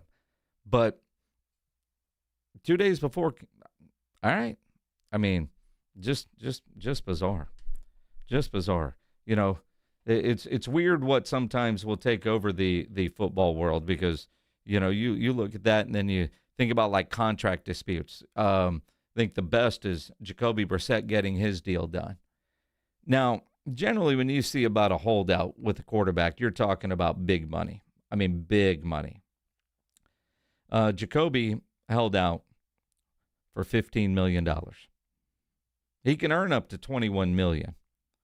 But, man, you're on a team that is going to suck.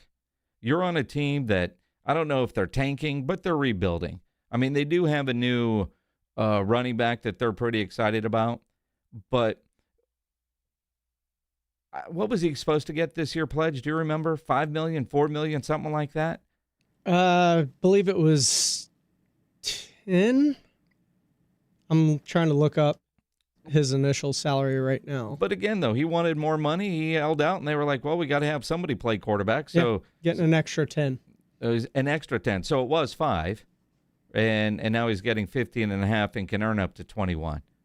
And it really is the business side of football. I know what I'm worth, and I'm worth more than 5. So give me 15 or I'm not coming to work because, you know, you don't really have any other options if you're the Arizona Cardinals. Especially if you're the starter. Well, yeah. I mean, typically you don't see starters holding out. Starting quarterbacks holding out. Every other position can certainly hold out, and we see them do that. But it's I don't know. That was the one that I was like, Jacoby Brissett was holding out. Who knew? Really? Wasn't even there. Didn't even miss him. And they caved and paid Jacoby Brissett an extra 10? And you know, there's other guys in that locker room said, you have an extra 10 for that guy? When I was doing my deal, you didn't have any extra money, but you found an extra 10 for Jacoby Brissett? I don't know who's on Arizona's roster at quarterback, but they're replacing Kyler Murray with Jacoby Brissett, and then he held out? That's funny. That's almost as funny to me as the Eagles selling A.J. Brown jerseys for $20 and listed on the rack obsolete players. That's funny. From the I don't find many things the Eagles do funny. I think that's pretty funny. If it wasn't going to be Jacoby Brissett, you're either rolling with Gardner Minshew, Carson Beck, who they drafted this year, or Keaton Slovis. Gardner Minshew. Little Minshew Mania in the desert would be fantastic. And it wouldn't have cost you an extra $10 million. The results are going to be the same for Arizona. I mean, you're in a division with the Rams, the Seahawks, and the 49ers. What, are you saying they're not competing? No. They don't have dreams of a Super Bowl? I mean, sure, they have dreams, and that's all they are in Arizona. They're in a bit of a rebuild, if you haven't noticed. Jeremiah Love can't propel them to the top of that division? Well, did you hear Nathaniel Hackett say, yeah, he's definitely a rookie. He's excited about James Conner. Oh, what about Love? Yeah, he's a rookie. Well, Nathaniel Hackett. Well, like I said, Arizona's a joke this year. This ain't the year for Arizona. Your quarterback's Jacoby Brissett, and he's holding out for not 15 more, 15 total. Just 10 more. And their chief owner, Bidwell, paid it? That, to me, is surprising. Surprising. I don't know. Just as much as we complain about our teams, just remember, you could always be the Cardinals or the Jets. Geno Smith. You know, there's probably a Cardinal fan and 2 Jet fans that are listening that are in 100% agreement with you. I mean, you didn't say the Browns. And you see Jerry Judy's now having to backtrack some live stream. Now, I believe Jerry Jeudy here because that video looked edited, but he's on some live stream and was apparently, although edited, asked what quarterback. And then there's an edit, and he holds up 4 as if Deshaun Watson. But do we really need a guy like Jerry Jeudy to truly answer the question of which quarterback do you want when your choices are Shedeur Sanders or Deshaun Watson? Because somewhere in there, Deshaun Watson remembers how to play football. I think so. And at some point, the guy's going to be healthy. And it might be this year, the final year of that gazillion-dollar deal that he got from Cleveland. Big year, go get paid somewhere else. And he's going to have a hell of a year throwing to Jerry Jeudy. He's going to look good doing it. And then somebody else is going to say he's back, and he's going to pay him more money. And after the Penix experience fails, he can go home to Atlanta. Well, you got this all mapped out already. Huh? I mean, but again, if you ask anybody, Shedeur Sanders or Deshaun Watson, with everything that we've heard about Deshaun being healthy and looking good in mini camps and then throwing the ball, your answer is going to be 4. Jerry Jeudy didn't have to run that back, but I appreciate him saying that's not my decision to make. And mad as hell that video was edited, and it was. You can see the edit. But common sense tells you he if he were to answer the question publicly, it would be Deshaun. I mean, Pro Bowler Shedeur Sanders. Good point. Who was drafted after Dylan Gabriel. Who's not even apparently in the mix in Cleveland. So you got to add the Browns to your list of it could be the Jets or it could be the Cardinals. You're absolutely right. I mean, the Browns haven't even started training camp, and they're already stepping in it. Although I appreciate Jerry Jeudy really publicly saying, man, that's some BS. Because it is. That was BS. But in reality, they edited it right, whether he wanted to say it or not. I mean, they're stepping in it. It is the Browns. It's explosive. It's always explosive. They live on lettuce there.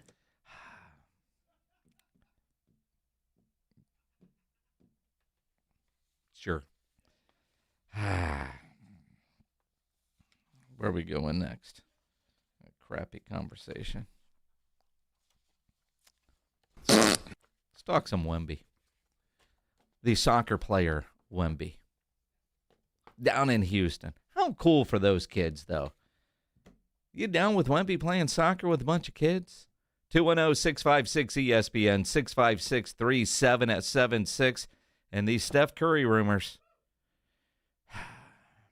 Let's get into it. Coming up here on the Blitz on 94.1 San Antonio Sports Star. Riding home with the Blitz. Afternoons 2 to 6. KTFM.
any station in South Texas. Welcome to The Blitz. 2 decades on the radio, Jason Minix. 2 decades on TV, Joe Reinagel. 2 San Antonio sports voices you've trusted for years. This is The Blitz on 94.1 San Antonio's Sports Star. Steph Curry to the Spurs rumors, and you guys are buying that. It is The Blitz here on 94.1 at San Antonio Sports Star. Joe Reinagel is off today or his head would be exploding. Might be anyway. I'm Jason Minix, James Pledger producing. You know, there's things that you see on the internet, and I had a hell of a weekend. Friday night, AC/DC. Played some really good golf for me on Saturday. And then Sunday went up to Dallas for the Rangers-Mariners game. And when I was on the plane last night, I was seeing all these Steph Curry rumors. And I thought, this is stupid. Why are we even doing this? And then I see some Spurs types that are tweeting about it. I'm like, why are they doing that? Why fuel that flame? Right? I mean, would we want Steph Curry here? Of course. Of course. I mean, you talk about a sharpshooter. How many times have you heard me say this Spurs need a legit three-point threat? Doesn't get better than Steph Curry. Doesn't get better than Steph Curry. But seriously, the Spurs. Now, they didn't get LeBron in Golden State. So Pauly Market gives the 7% chance that Curry could ask out of Golden State. 7%. A whole set. It's better than 2%. So you're saying there's a chance. 7%. And if you're Steph Curry at the end of your career wanting to chase another ring, and there is nothing wrong with chasing a ring. I don't understand how fans, depending on where a player decides to go, will crap all over a guy's decision and call him a ring chaser. All of them are chasing rings. All of them. If you're not playing to go win a championship, what the hell are you doing, right? But when you look at it and you go, okay, here's a dude, LeBron chooses Philadelphia. And I think a ton of us said at the time, for $8 million, we could have done that. Should have done that. So Steph Curry is making $62 million this year. Now, I don't know a whole lot of teams that could absorb that, but there's ways to make math work in your favor if you really wanted it. But what are you willing to give up to go get a Steph Curry? Now, something called Onyx Odds that Pledge sent says the Warriors have failed Steph Curry. The Spurs need another star to get over the hump. Who says no to this Western Conference blockbuster? Now, their proposed trade is the Spurs would get Steph Curry and a second-round pick in 2030. And the Warriors would get De'Aaron Fox, Steph Castle, Keldon Johnson, and 3 first-round picks. I say no to that. Jason Minix, I would say no to that deal.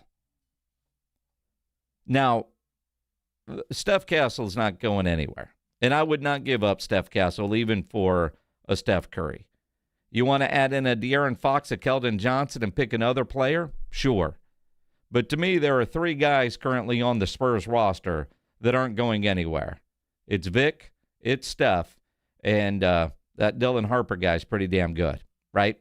Those 3, I'm not moving anywhere. At the beginning of last season, I thought the Spurs had 1 untouchable guy, and that was Vic. Now they have 3. Even for a Steph Curry who's got 1 year left on his deal. 1 year left at $62 million. I almost don't even want to entertain this. I mean, it's nuts, but it's late July and it's NBA. Let's throw all the spaghetti against the wall. But this isn't even boiled spaghetti. It's going to hit the wall and bounce back. This is that raw spaghetti that you can just crunch on. That's not even worth putting in the water to see if it would stick. I mean, they're just not. They're just not. Steph Castle, to me, makes that a definite no. But it is Steph Curry. And according to Polymarket, there is a 7% chance. And if he wants out? I'm still not giving up Steph Castle. Sure.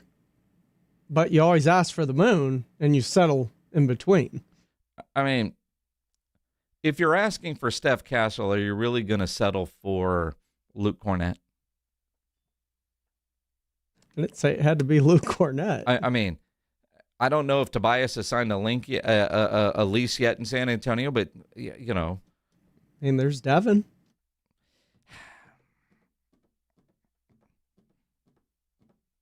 Who acquitted himself well this year. Could you convince me that you would trade and include a Devin Vassell in that package? Probably. I mean, Pledge, you always like to play GM. Mm-hmm. What would your package be for Steph Curry? Well, it'd probably have to start with 3 unprotected first-round picks. Mm-hmm. For a 30, well, he's 38, right? Steph Castle's 38? Steph Curry? Steph Curry. Now we're going to have too many Stephs on the team, so this can't happen just for that. Yeah, he's 38. 38 years old with 1 year left on his deal. Mm-hmm.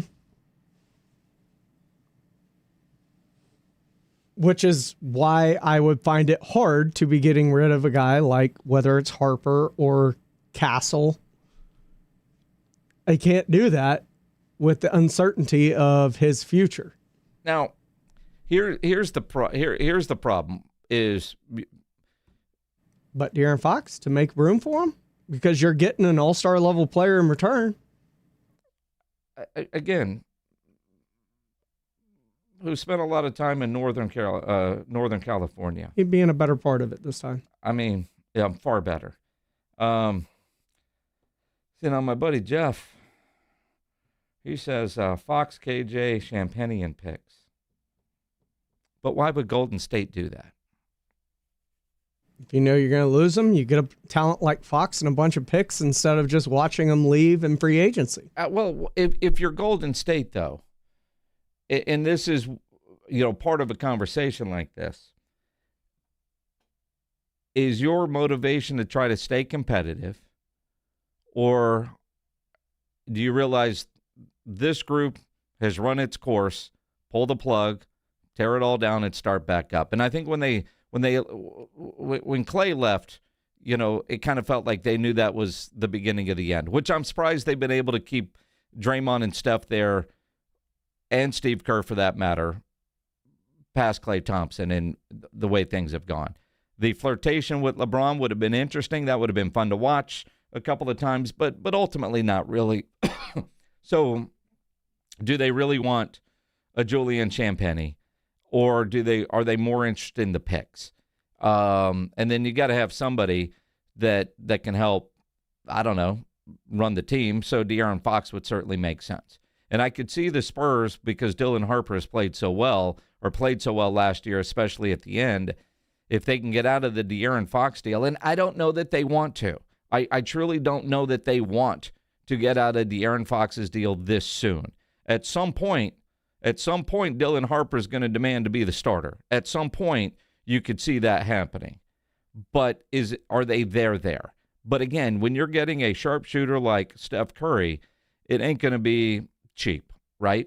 So I say that, and you saw all the guys at De'Aaron Fox's house down in the Houston area in his fancy home gym. Yep. Working out. And by all accounts, everything the Spurs have said publicly and things that I've heard privately, they love that guy. He ain't going to, his teammates, now granted, business is business. At one point, Pop traded away his favorite player in George Hill. So business is business, and they understand that. But I just don't see this happening. I don't want to allow myself to think that Steph Curry is a realistic option. I just don't see it happening. I don't. And if you're Steph Curry, where would you want to go play too, right? Because that's the other part. You see these guys at the end wanting to go play with some of their buddies. where do you think Steph Curry's number one destination would be? Now, granted, if he wants to go chase rings, coming to San Antonio would certainly make a whole lot of sense. Not just chasing ring, but playing with a Victor Wembanyama and potentially a Steph Castle and Dylan Harper. I think that's... What do you mean potentially? They're not going anywhere. I'm just saying, if that's on the table, I think that's a really good option if you're looking at life after Golden State. The other potential I could see, if given like free agency, I'm going to make a decision by send me your pitches. Here we go. Miami. Giannis, Bam. Yeah, I mean, again, where do you want to live? Miami. I mean, Eastern Conference. Mm-hmm. Well, and again, though, checks a lot of boxes. Does a player like Steph Curry, legitimate question, you talk about who doesn't want to play with Vic. Do you think Steph Curry looks at it that way? I want to go play with that guy. Or when you're at the level of Steph Curry, it's who gets to play with me, right? I don't know that he's looking at like, man, you know what? I'd really like to go play with those kids down there in San Antonio. I mean, maybe he does. I mean, it's a legit question. I have no idea. Does he look at it like, you know what I get to do in my career is I get to go play with Vic? Bring some of that knowledge of maybe running out of clock late instead of trying to get a shot off? I mean, all those are possibilities. You know, hey, Vic, here's how you take a three-pointer from half court. I know you did that one, but here's how you do it. I mean, sure, but do you think a player like that says, I want to go play with that guy? Or are they all, who's going to come play with me? I just had LeBron flirting. He wanted to come play with me. Is Steph's ego to where, and I don't know this, oh, man, you know where I really want to go? I want to go to San Antonio and play. One thing, the Vic, but you added in a Dylan Harper and a Steph Castle, right? I just don't know what his thought process would be like in a situation like that. I just look at all of this, and the idea that it's out there, and I realize it's social media and it's rumors, and there's nothing real to it except for fun to think about. And I don't want to allow myself to have that kind of fun, to see Steph Curry jacking up threes wearing a Spurs uniform. That was so cool. But you think about it, too, and you mentioned like playing with it. Think about the ability to play with a Vic and a Steph Castle who, you know, Steph not known as the greatest defensive player. He gives effort on the defensive side, but having those erasers around you makes your job a lot easier. Yeah, it's there. I mean, it's July. You can dream. And LeBron, while he was courted, he eventually chose to go play with a different team.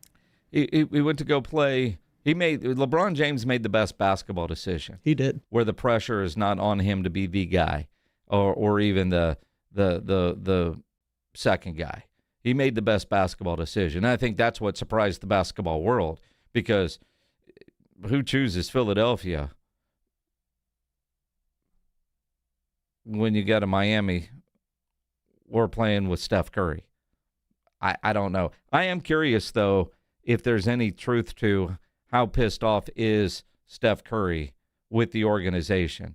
Although, honestly, while it'd be fun to think about for a brief second about Steph Curry playing in San Antonio, I love it when players stay with one team for their whole career. Oh, yeah. And if he were to end up here, dude, it'd be incredible. But he needs to retire a Golden State Warrior. Draymond needs to retire a Golden State Warrior. They're just dudes that you can't look at them and think about anything else other than. I mean, it's hard enough to picture what LeBron is going to look like in a Philadelphia uniform. Although we're going to see plenty of it. My guess is that they're going to have 34 national TV games featuring the Philadelphia 76ers. Why 34? That is the max allowed by the NBA. And a Christmas Day game. He'll be on a Christmas Day game. He'll be on opening night. And I mean, you name it. But they're going to be close to, if not maxed out, on the amount of national TV games that they're going to be able to get. But Steph needs to stay at Golden State or just retire. Make $60 million this year. Give half of that to the government for your taxes in California. Then go play golf. And go play golf. That's it. Just not with Tony Romo. And get a driver. And make sure Steph has a driver always. Speaking of playing, real quick, Wemby playing soccer. Cool to see. So cool. What a cool experience for those kids. But I was horrified when I saw him slip and fall. Like you can't do that. I love the fact that you're doing it, but don't fall down. Don't fall down awkwardly. And as big as he is, as thin as he is, everything he does looks a little awkward. And falling down looked like that scared the crap out of me. I love that Wemby did that. I hated that Wemby did that. I love the fact that he was also working out with Hakeem Olajuwon. Keep doing that, Vic. Keep doing that. Soccer, that's scary. Although Spurs tweeted about it. I couldn't have been the only one that was a little horrified when you saw him fall. And you wonder what the rules are when Vic shows up, all the kids. Hey, man, can I play? Sure. Nobody get within 10 feet of me. Do not slide tackle me. Do not, you're not going to head the ball over me, but don't run into me if there's a header available. I wonder if he sets any kind of ground rules when he shows up for a pickup soccer game. Because it's like pickup basketball with NBA types that you know around town. People want to go hard in the gym to try to prove themselves. I just wonder if Wemby lays down some ground rules. Like, dude, I want to play, but don't come near me. Don't come near me. It's like flag football. I'll call it. All right, you got it. Back up. Give me 10 feet. Yeah. I mean, don't come close to me. Because in the photos, there aren't a lot of people anywhere near him, which is the way it needs to be. He's got to do that, and he does it safely. But that fall, that slip was. Yeah, that is. My heart kind of fluttered. Yeah, just a little bit, just a little bit. Cowboys are in Oxnard, ready for training camp. What are some of their bigger questions facing the Dallas Cowboys besides Christian Parker and the defense? Let's dive into that coming up here on the Blitz on 94.1 San Antonio Sports Star. If you're having any issues at your house with your plumbing, your AC, you know there is one company to call, and that is Quartermoon Plumbing, Heating, and AC. 210-651-5899. 651-5899. Got some breaking news that we'll get into, too. Vita Vea has requested a trade from the Buccaneers. Interesting. That'd be interesting. That'd cause somebody to have some plumbing issues down there in Tampa Bay, I'd imagine. Wonder if Quartermoon would make a house call down there. 210-651-5899. 651-5899. Now, Quartermoon's great in emergency situations. They're also great with everything they do, including maintenance. And one of the things they have noticed and added to their list of things that they could do to make your life easier is something called the Breathe Easy package. What does that mean? Well, apparently a lot of your houses smell, and it could be your air conditioner. So what Quartermoon is going to do as part of their Breathe Easy package is pull and deep clean your blower motor, blower wheel, and the AC housing. They'll clean the coil, disinfect the inside of your AC cabinet. Then they put in a UV light that will zap bacteria and other stuff that's hiding in there. You're going to get cleaner air, a fresher home, and an AC system that smells like it should. So if your house is smelling a little bit off, could be an easy fix by calling Quartermoon at 210-651-5899. 651-5899 or online at quartermoonplumbing.com. San Antonio Sports Star is sending our boys to see the boys. Our AA Best Bail Bonds coverage of Dallas Cowboys training camp in Oxnard, California begins Monday afternoon, August 3rd at 2. Sponsored in part by Southern Recipe Pork Rinds and AARP San Antonio.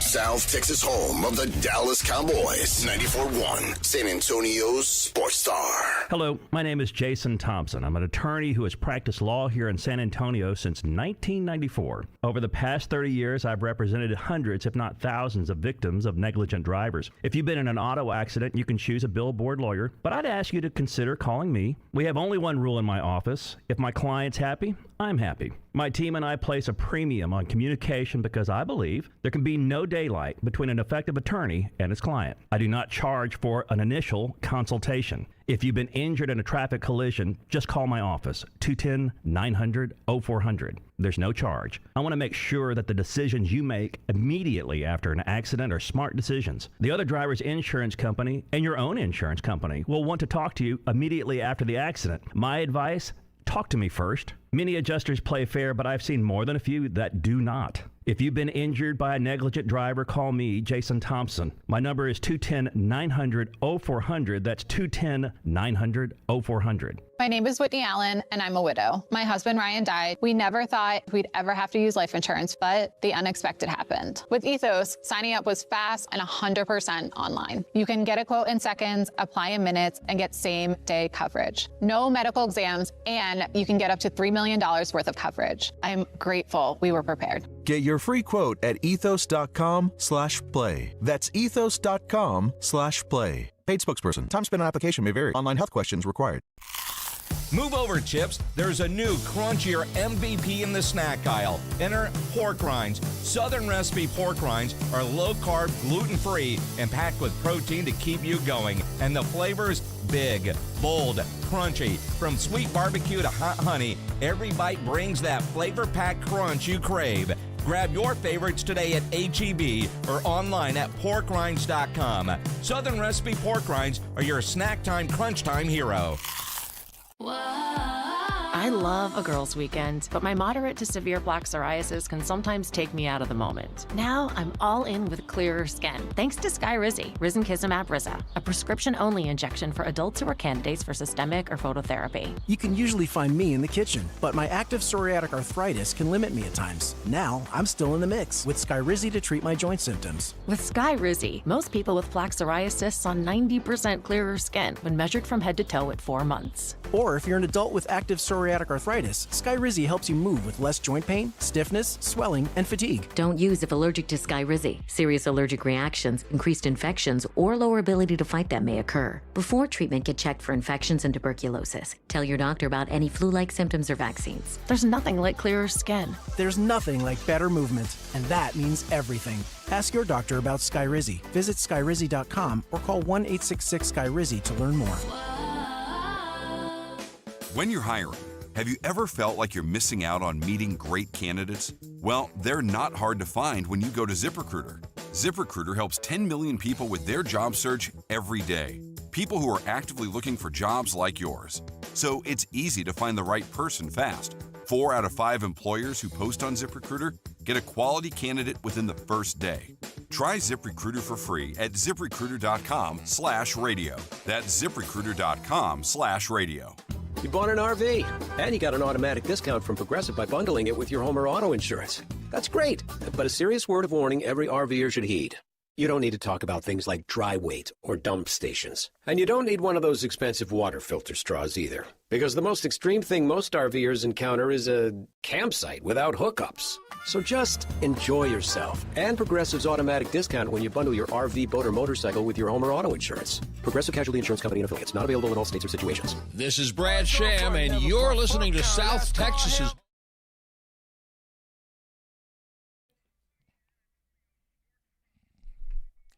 Thank you, Brad. Can't wait. Cowboys arrived in Oxnard, California today. First practice is Wednesday. Tomorrow will be the Jerry Jones show, the State of the Cowboys address. Stephen and Schottenheimer will be there as well, but we all know this is about Jerry Jones. It is the Blitz here on 94.1 as San Antonio Sports Star. Ryan Eagle has the day off. He'll be back tomorrow. I'm Jason Minix. As the Cowboys head out to Oxnard, and we'll be there next week for our AA Best Bail Bonds Dallas Cowboys training camp coverage.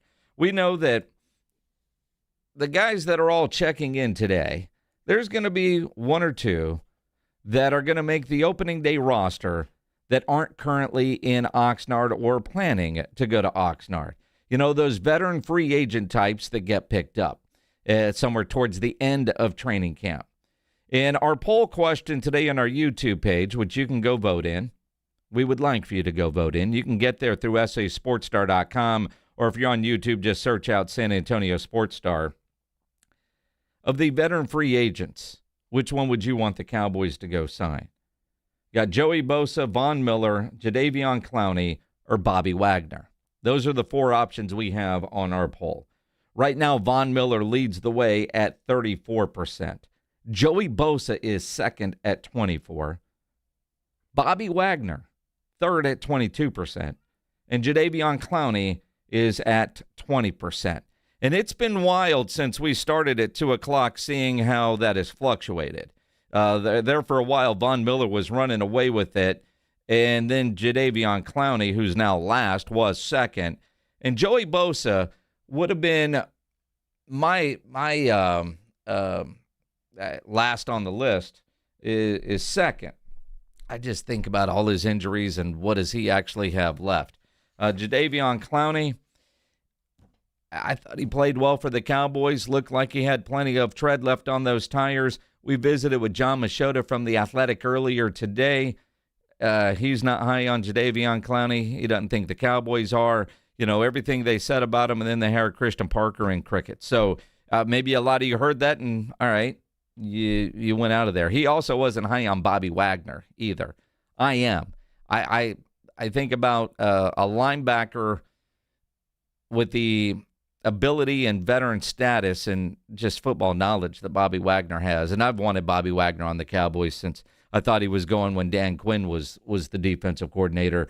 But, you know, and Machota wasn't overly high on Bobby Wagner because if he had enough tread left on the tires to be the green dot guy, why wouldn't he already be in a camp somewhere? Why didn't he go back to Washington? Although he played well last year for Washington.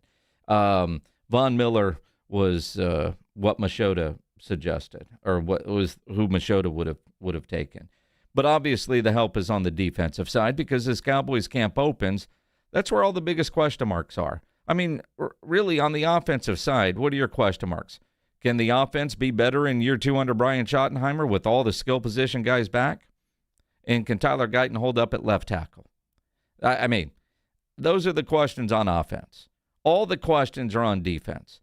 And what is Christian Parker going to be like as a defensive coordinator? He'll make mistakes, but are the ideas and the energy that he's going to offer up going from a 4-3 to a 3-4 going to make a difference? You know, you see, all right, Tampa Bay, don't get a long-term deal done with Vita Vea. Dude says he wants out. He's been trying to get a long-term deal and now has requested a trade. And nobody is going to say, Cowboys. You know why? We don't need another defensive tackle.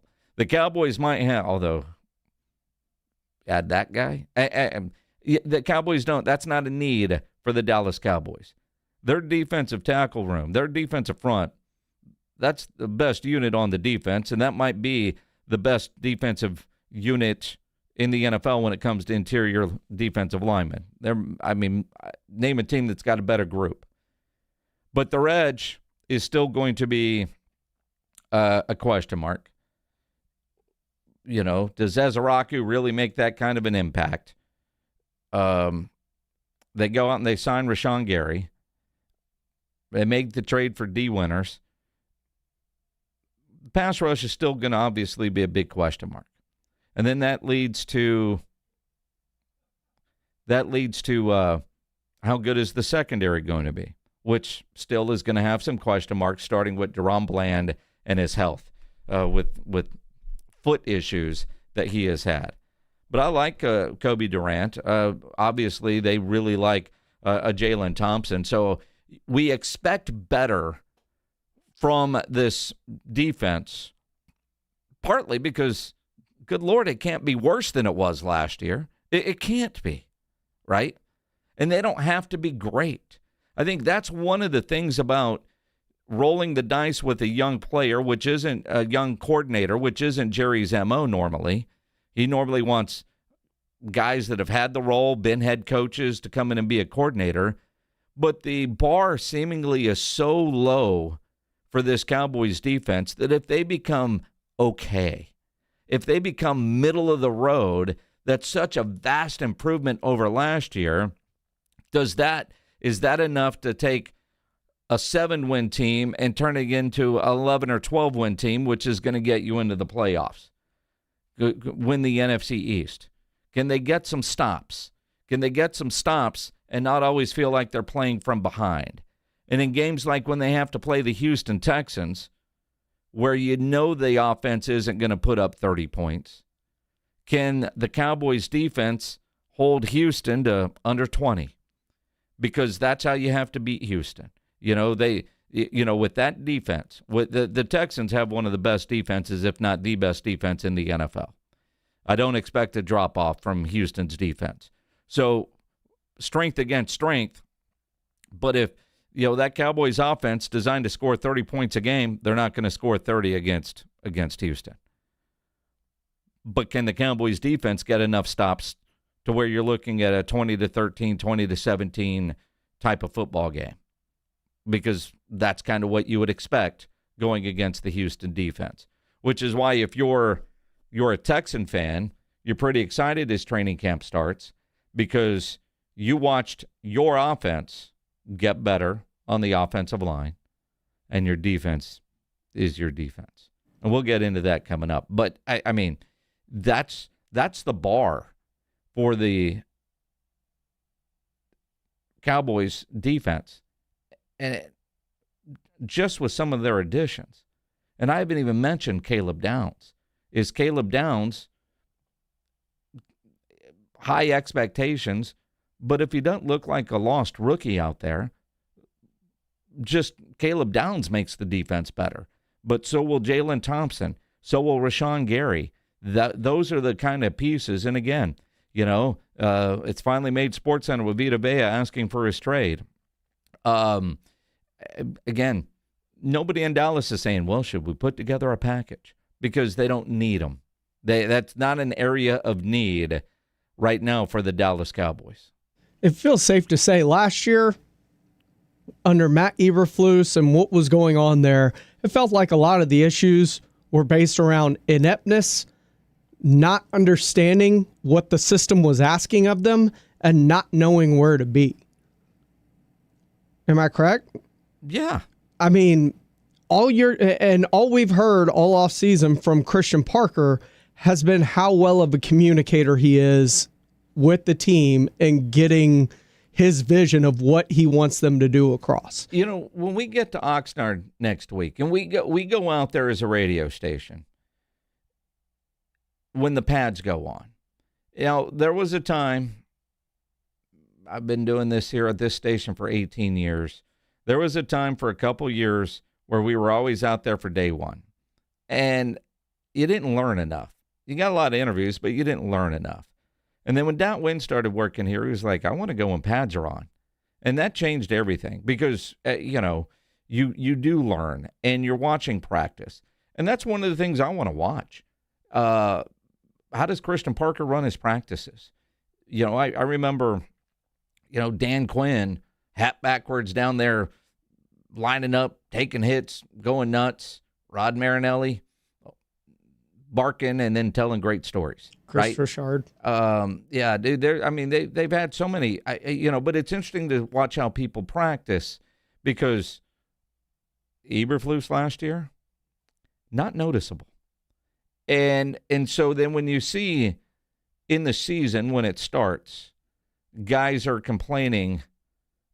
Well, they didn't complain until after he was gone, but it was obvious there were communication issues and where guys were or weren't, or were they in the right spot, or just even the team communicating. I think that'll be the fun part about next week when we're out there is watching how does Christian Parker run his practices and then how are the players responding, because you do see guys barking at each other in their fights in practice, and it's not only the accountability from the coaches, but I want to see what the accountability is like from the other players. Now, when we were out there last year, if you remember, there was this guy on the sideline that was holding in who has a foot fetish like Reinagel that was a bigger distraction than what the Cowboys wanted you to know, and then of course he got traded.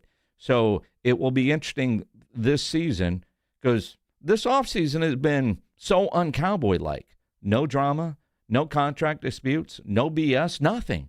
I mean, no arrests, no nothing, no drama. I mean, Even Jerry Jones has been quiet for Jerry Jones's normalness. Even during the World Cup, didn't do media. I mean, you haven't heard from, when was the last time we heard from Jerry? The draft? No, it was before the World Cup, as it was getting ready to start. He did like a little thing. Yeah, but I mean, anybody didn't say anything. It was more about the stadium and fun. It wasn't getting in any detail with the team.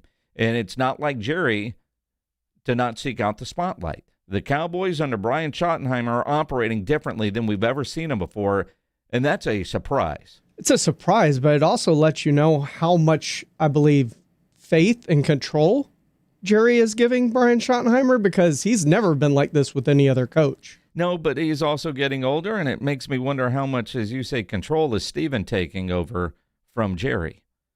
I mean, and again, Jerry will be on the podium tomorrow, but at some point, even Al Davis had to, at some point, and you wonder, I wonder, are the Cowboys keeping him out of the spotlight for a reason? Although, quite honestly, every time you see him, there's no reason to think that he's slipping a little bit. That dude is sharp. He is funny. He is smart. He's incredible to be around. But this is unusual. This is unusual. And the other part of it, you've got Schottenheimer, you got Dak openly talking about Super Bowl or bust. There have been years, and there's different coaches that don't like to talk about that because that's everybody's goal, but we're focused on today. We're, the cliche this and the cliche that. Schottenheimer, Valentine's Day, I know where I'm going to be. Mm-hmm. Dak, I mean, and again, they're all saying that this time of year. I mean, they're saying it everywhere except New York with either team. But that's how it goes. Just surprised he hadn't stirred it up. Remember, Jerry famously said, if it's quiet, I will make something up to get us back into the headlines. And he hadn't done that, which, again, question. Well, 30 years, maybe finally you go, all right, well. Try something different. Yeah, let's be quiet. But there's nothing to stir up. That's the crazy thing. Nothing to stir up. Again, next week, we're live in Oxnard all week long for AA Best Bail Bonds Dallas Cowboys training camp coverage. And nobody ever plans on getting arrested, but it does happen to a lot of people every day for all kinds of reasons. If you get arrested, you want to get out of jail fast, best way to do that, call my good friend Albert and his great staff at AA Best Bail Bonds, 210-225-2121. Text BAIL to 474747, or you can start the bonding process online. Go to mybestbailbonds.com. You don't have to call attorneys or anybody else to get out of jail, and you don't want to be forced into a PR bond. If the jail offers you a PR bond, make sure you truly understand what all those conditions are before accepting it. Your best option for stress-free bail bonds is AA Best Bail Bonds. Nobody beats their price. They offer payment plans, have a free shuttle service. They're discreet and confidential and open 24/7 with offices all over San Antonio and Texas, services nationwide. So if you're up in Dallas, down in Corpus, anywhere in between, license number 149, call AA Best Bail Bonds, 210-225-2121, or go online at mybestbonds.com. AJ Hoffman and Rob Thompson in the morning. What is the greatest word of all time? What's your favorite word to say? There's lots of good words. Try to think of my favorite word. The one that I hate the most, moist. You don't like that word? Moist. I like it because people hate it. Do you prefer swampy? Well, swampy is probably more appropriate. I like the onomatopoeia. I like it sounding like what it is. Musky. Poontang. You can't say It kind of rolls off the tongue. Poontang. Grow up, boys. AJ and Rob, weekday mornings 6 to 10, 94.1 San Antonio Sports Star. Let's go to Vegas. It's Jason and Joe from the Blitz. Join us at Circa Las Vegas in August for the Circa Sports Ultimate Contest Weekend. The Blitz will be live at Circa August 27th and 28th. And then, of course, we're staying for the weekend. So come to Vegas with us for the Ultimate Contest Weekend. Circa Survivor, Circa Million, Circa Grandissimo are back Enter in Nevada, play from anywhere. So join the Blitz at Circa Las Vegas. More details and discounted rooms, visit circasports.com. That's circasports.com. Texting enrolls you in a recurring automated marketing text messages. Consent not required to purchase. Message and data rates may apply. The team's looking good this season. I think so. Man, I miss playing football. Ever since I turned 40, I just can't find that fire I used to have. Think it could be lower testosterone? What do you mean? I was feeling the same way. After 40, the body has less testosterone, and men lose their edge. That's why I take Nugenix Total T2. That's the testosterone booster, right? Yes, but Total T2 is their brand new formula that skyrockets nitric oxide levels in as little as 3 hours. Since I started taking it, I've been lifting like when we played for Coach Carter. My energy is way up, and it even spiced up things between me and the missus. Are they still giving out complimentary bottles? Yep, just send a text. Text SPARK to 215-215 for your complimentary bottle of Nugenix Total T2, the next generation testosterone booster. Text now and we'll include a bottle of Nugenix Thermo X, our newest, most powerful fat burner ever, absolutely free. Text SPARK to 215-215. That's SPARK to 215-215. These statements have not been evaluated by the FDA. This product is not intended to diagnose, treat, cure, or prevent any disease. From the people who brought you It's the Dog Park comes. Your dog is limping, but she seems fine. Plus, you've heard they can fake it just to get what they want. So what's the deal now? You're being gaslit. Protect your dog from injury and illness with Progressive Pet Insurance. Oh, now she switched legs. What a diva. Progressive Casualty Insurance Company and affiliates. Not available in all states or situations. Coverage subject to policy terms. Nobody builds a business without hearing a few reasons it won't work. Too risky, too crowded, too ambitious. But the people who move things forward usually hear those words first. Because growing a business takes more than optimism. It takes nerve, and eventually, a partner built for what's next. That's Next Rodeo. Big thinking, proven creative. For businesses still moving forward. Next Rodeo. The difference between the business you have and the business you want. Meet us at thenextrodeo.com. Buyers Barricades is proud to provide traffic control, rental, and sales for work zones and events in the San Antonio area and beyond. Buyers Barricades, the Texas authority in barricade rental. Learn more online at buyersbarricades.com. That's buyersbarricades.com. Back to school starts now. Get long-lasting battery life on the Dell XPS laptop powered by Series 3 Intel Core so you can work from anywhere. Now starting at $699 with exclusive student pricing starting at $599. Complete your setup with savings on select monitors and must-have electronics and accessories. Limited time deals and free shipping on PCs and more await you at Dell.com/deals. That's Dell.com/deals. When you first saw her, she was out walking her dog. You didn't notice her at first. But when you finally did, it was too late. Because at that moment, you were speeding. She was out walking her dog and only had a second to let go of the leash. Your foot was on the gas, and her life was on the line.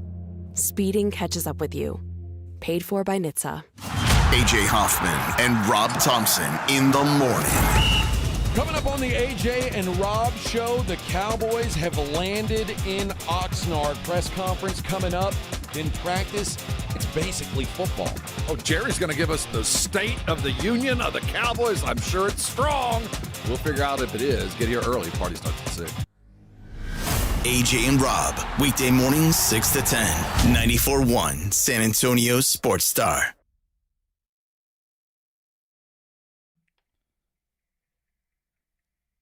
I saw something on, is it Shark Week already? Nice. Started last night. Did it really? Yeah. Shark Week. I love Shark Week. Back. You know, it's perfect because what are we watching? I started watching something called Westies and Lucky. They're both pretty good shows. Heard good things about Westies. Westies is good. The only problem that I have with Westies, and it is really good, except for it's the dude from the Farmers Insurance commercials playing a mobster. And he's wearing the same suit that he wears in the Farmers commercials. And it's hard to take him seriously because I feel like he needs to sell me insurance or something. You see what I mean? It's just a good show, but it's taken me a little bit longer to get past. What was he, Professor whatever in the Farmers commercials? And, it almost is like this really happened. Commercials. The J.K. Simmons. Yeah, whatever his name is, I have no idea. But yeah, but it's good. A little old school mobster stuff. It is the Blitz here on 94.1 at San Antonio sports star. Ryan Engel will be back tomorrow. He's off today. Spent the weekend in Florida with his new grandbaby. Over/under on diapers changed for Joe? I set the line at half a diaper. Half a diaper. Like it got changed and he had to hold it to the trash can? No. Or he watched? He either changed the diaper or he didn't. He didn't. Yep. The answer is he didn't. Yep. That's where my money's going. He didn't. Could it have happened in front of him? Maybe. Maybe. Mario wants to talk Cowboys. Hey, man, you're on the Blitz. Hey, guys. I just want to say we're going to have to request a proof of life picture of Jerry from Steven. Kind of do it all Weekend at Bernie style where they're propping him up during the photo. Jerry's fine. I know, it's not going to be Weekend at Bernie's. I know Claymore said don't dare go out to Oxnard and tell Jerry he's still sharp. But then Claymore also thought we should be fined for entertaining the Steph Curry story, which I actually agree with. Pledge will pay both our fines. But when you look at it, Jerry is still very sharp. It is just surprising that he has been this quiet this offseason. That is so unlike Jerry not to seek out cameras when they're available, like at the World Cup in his stadium. And maybe there are some protocols there with the FIFA types that this is their show, don't steal our thunder. Hell, FIFA makes you cover up all the sponsorship logos everywhere. So whatever their rules were for them to be able to cash in on having that, maybe that was part of the deal. But it's still just very unusual for Jerry to be this quiet, which makes me more excited about what it could be like tomorrow at this press conference, because Jerry, believe it or not, prepares for this. They're a professional PR organization. The different questions. Although this year, what is there? There's no drama. There's no hey, this is the company line, and then you see Jerry kind of stray from the company line, and Steven and whoever the head coach trying to hold the company line, and then Jerry goes off in the crazy story time.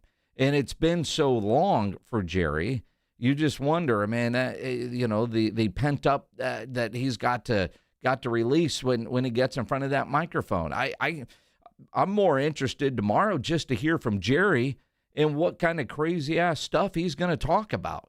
Because it's just odd that it's been this long since he has done a long form media. Really, even at the draft, it was typical draft. You go back to the bus at the combine, and those are the last two really long media sessions that Jerry has done.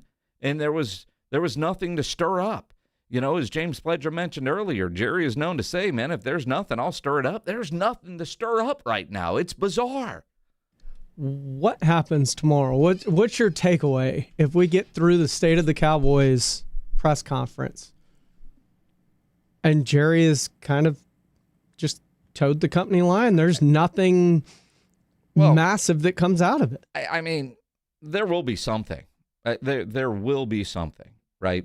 It's Jerry Jones. There's going to be something.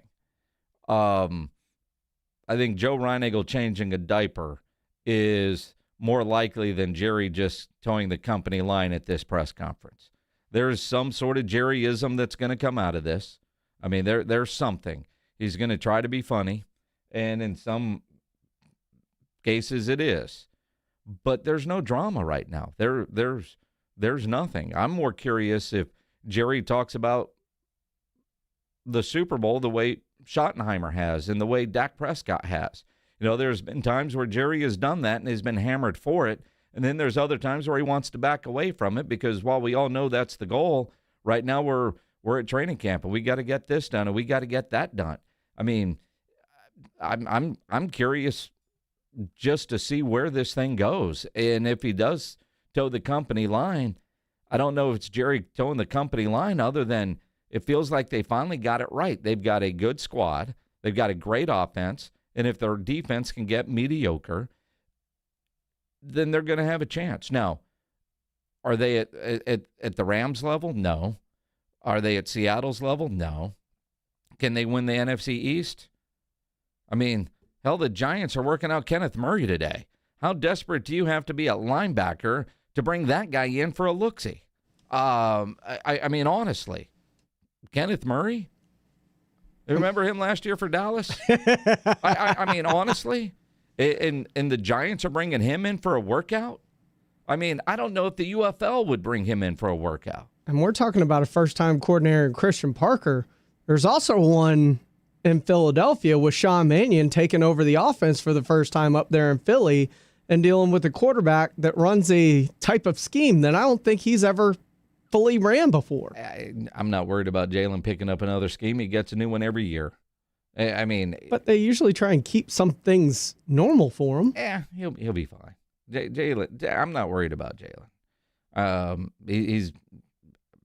He is what he is. You just kind of roll from there. Our poll question today, we need a couple more votes. So go to sasportstar.com and click in through the YouTube page, or if you're on YouTube, search out San Antonio Sports Star. Who would you rather the Cowboys sign in training camp? Now, veteran player that's not signed anybody, so available guys to go get. Bobby Wagner, Jadeveon Clowney, Von Miller, or Joey Bosa are the four options in our poll. They only give you four, so none of the above isn't an answer. Von Miller at 33% leading the way. Joey Bosa at 26%. Bobby Wagner at 21%. Jadeveon Clowney at 20%. I want nothing to do with Joey Bosa. Injury issues. I don't know if there's anything left on the tread on those tires. Von Miller, absolutely. Bobby Wagner, though, because, again, while the Giants are working out a Kenneth Murray, I think the Cowboys still have some question marks, some big question marks at linebacker. It'd be great to think Overshown can be healthy, but the Cowboys went after some linebackers in the offseason and came up empty. So I don't know how much they believe that Overshown can play 17 regular season games plus whatever you get in the playoffs. And I like the way Bobby Wagner played last year.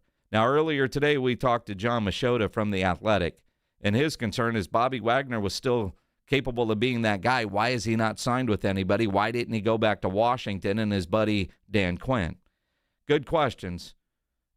And I think they need more help at pass rusher than linebacker, but if you can get a Bobby Wagner, I ain't going to be mad at you. That's for sure. Hey, before we get out of here, we got a 4-pack of tickets to give away to the Hunters Extravaganza happening next weekend. Not this weekend, next weekend, August 7th through the 9th over at the Freeman Coliseum Expo Hall. If you want a family 4-pack of tickets, since the Cowboys just got to training camp in honor of Dak Prescott, we'll give them to caller number 4, 210-656-ESPN, 656-3776, caller 4. You win the 4-pack of tickets to the Hunters Extravaganza. Extra innings with Pledge coming up next. You got AJ and Rob getting you started tomorrow morning at 6, and Reinagel, the diaper changer. He's back tomorrow at 2 here on The Blitz.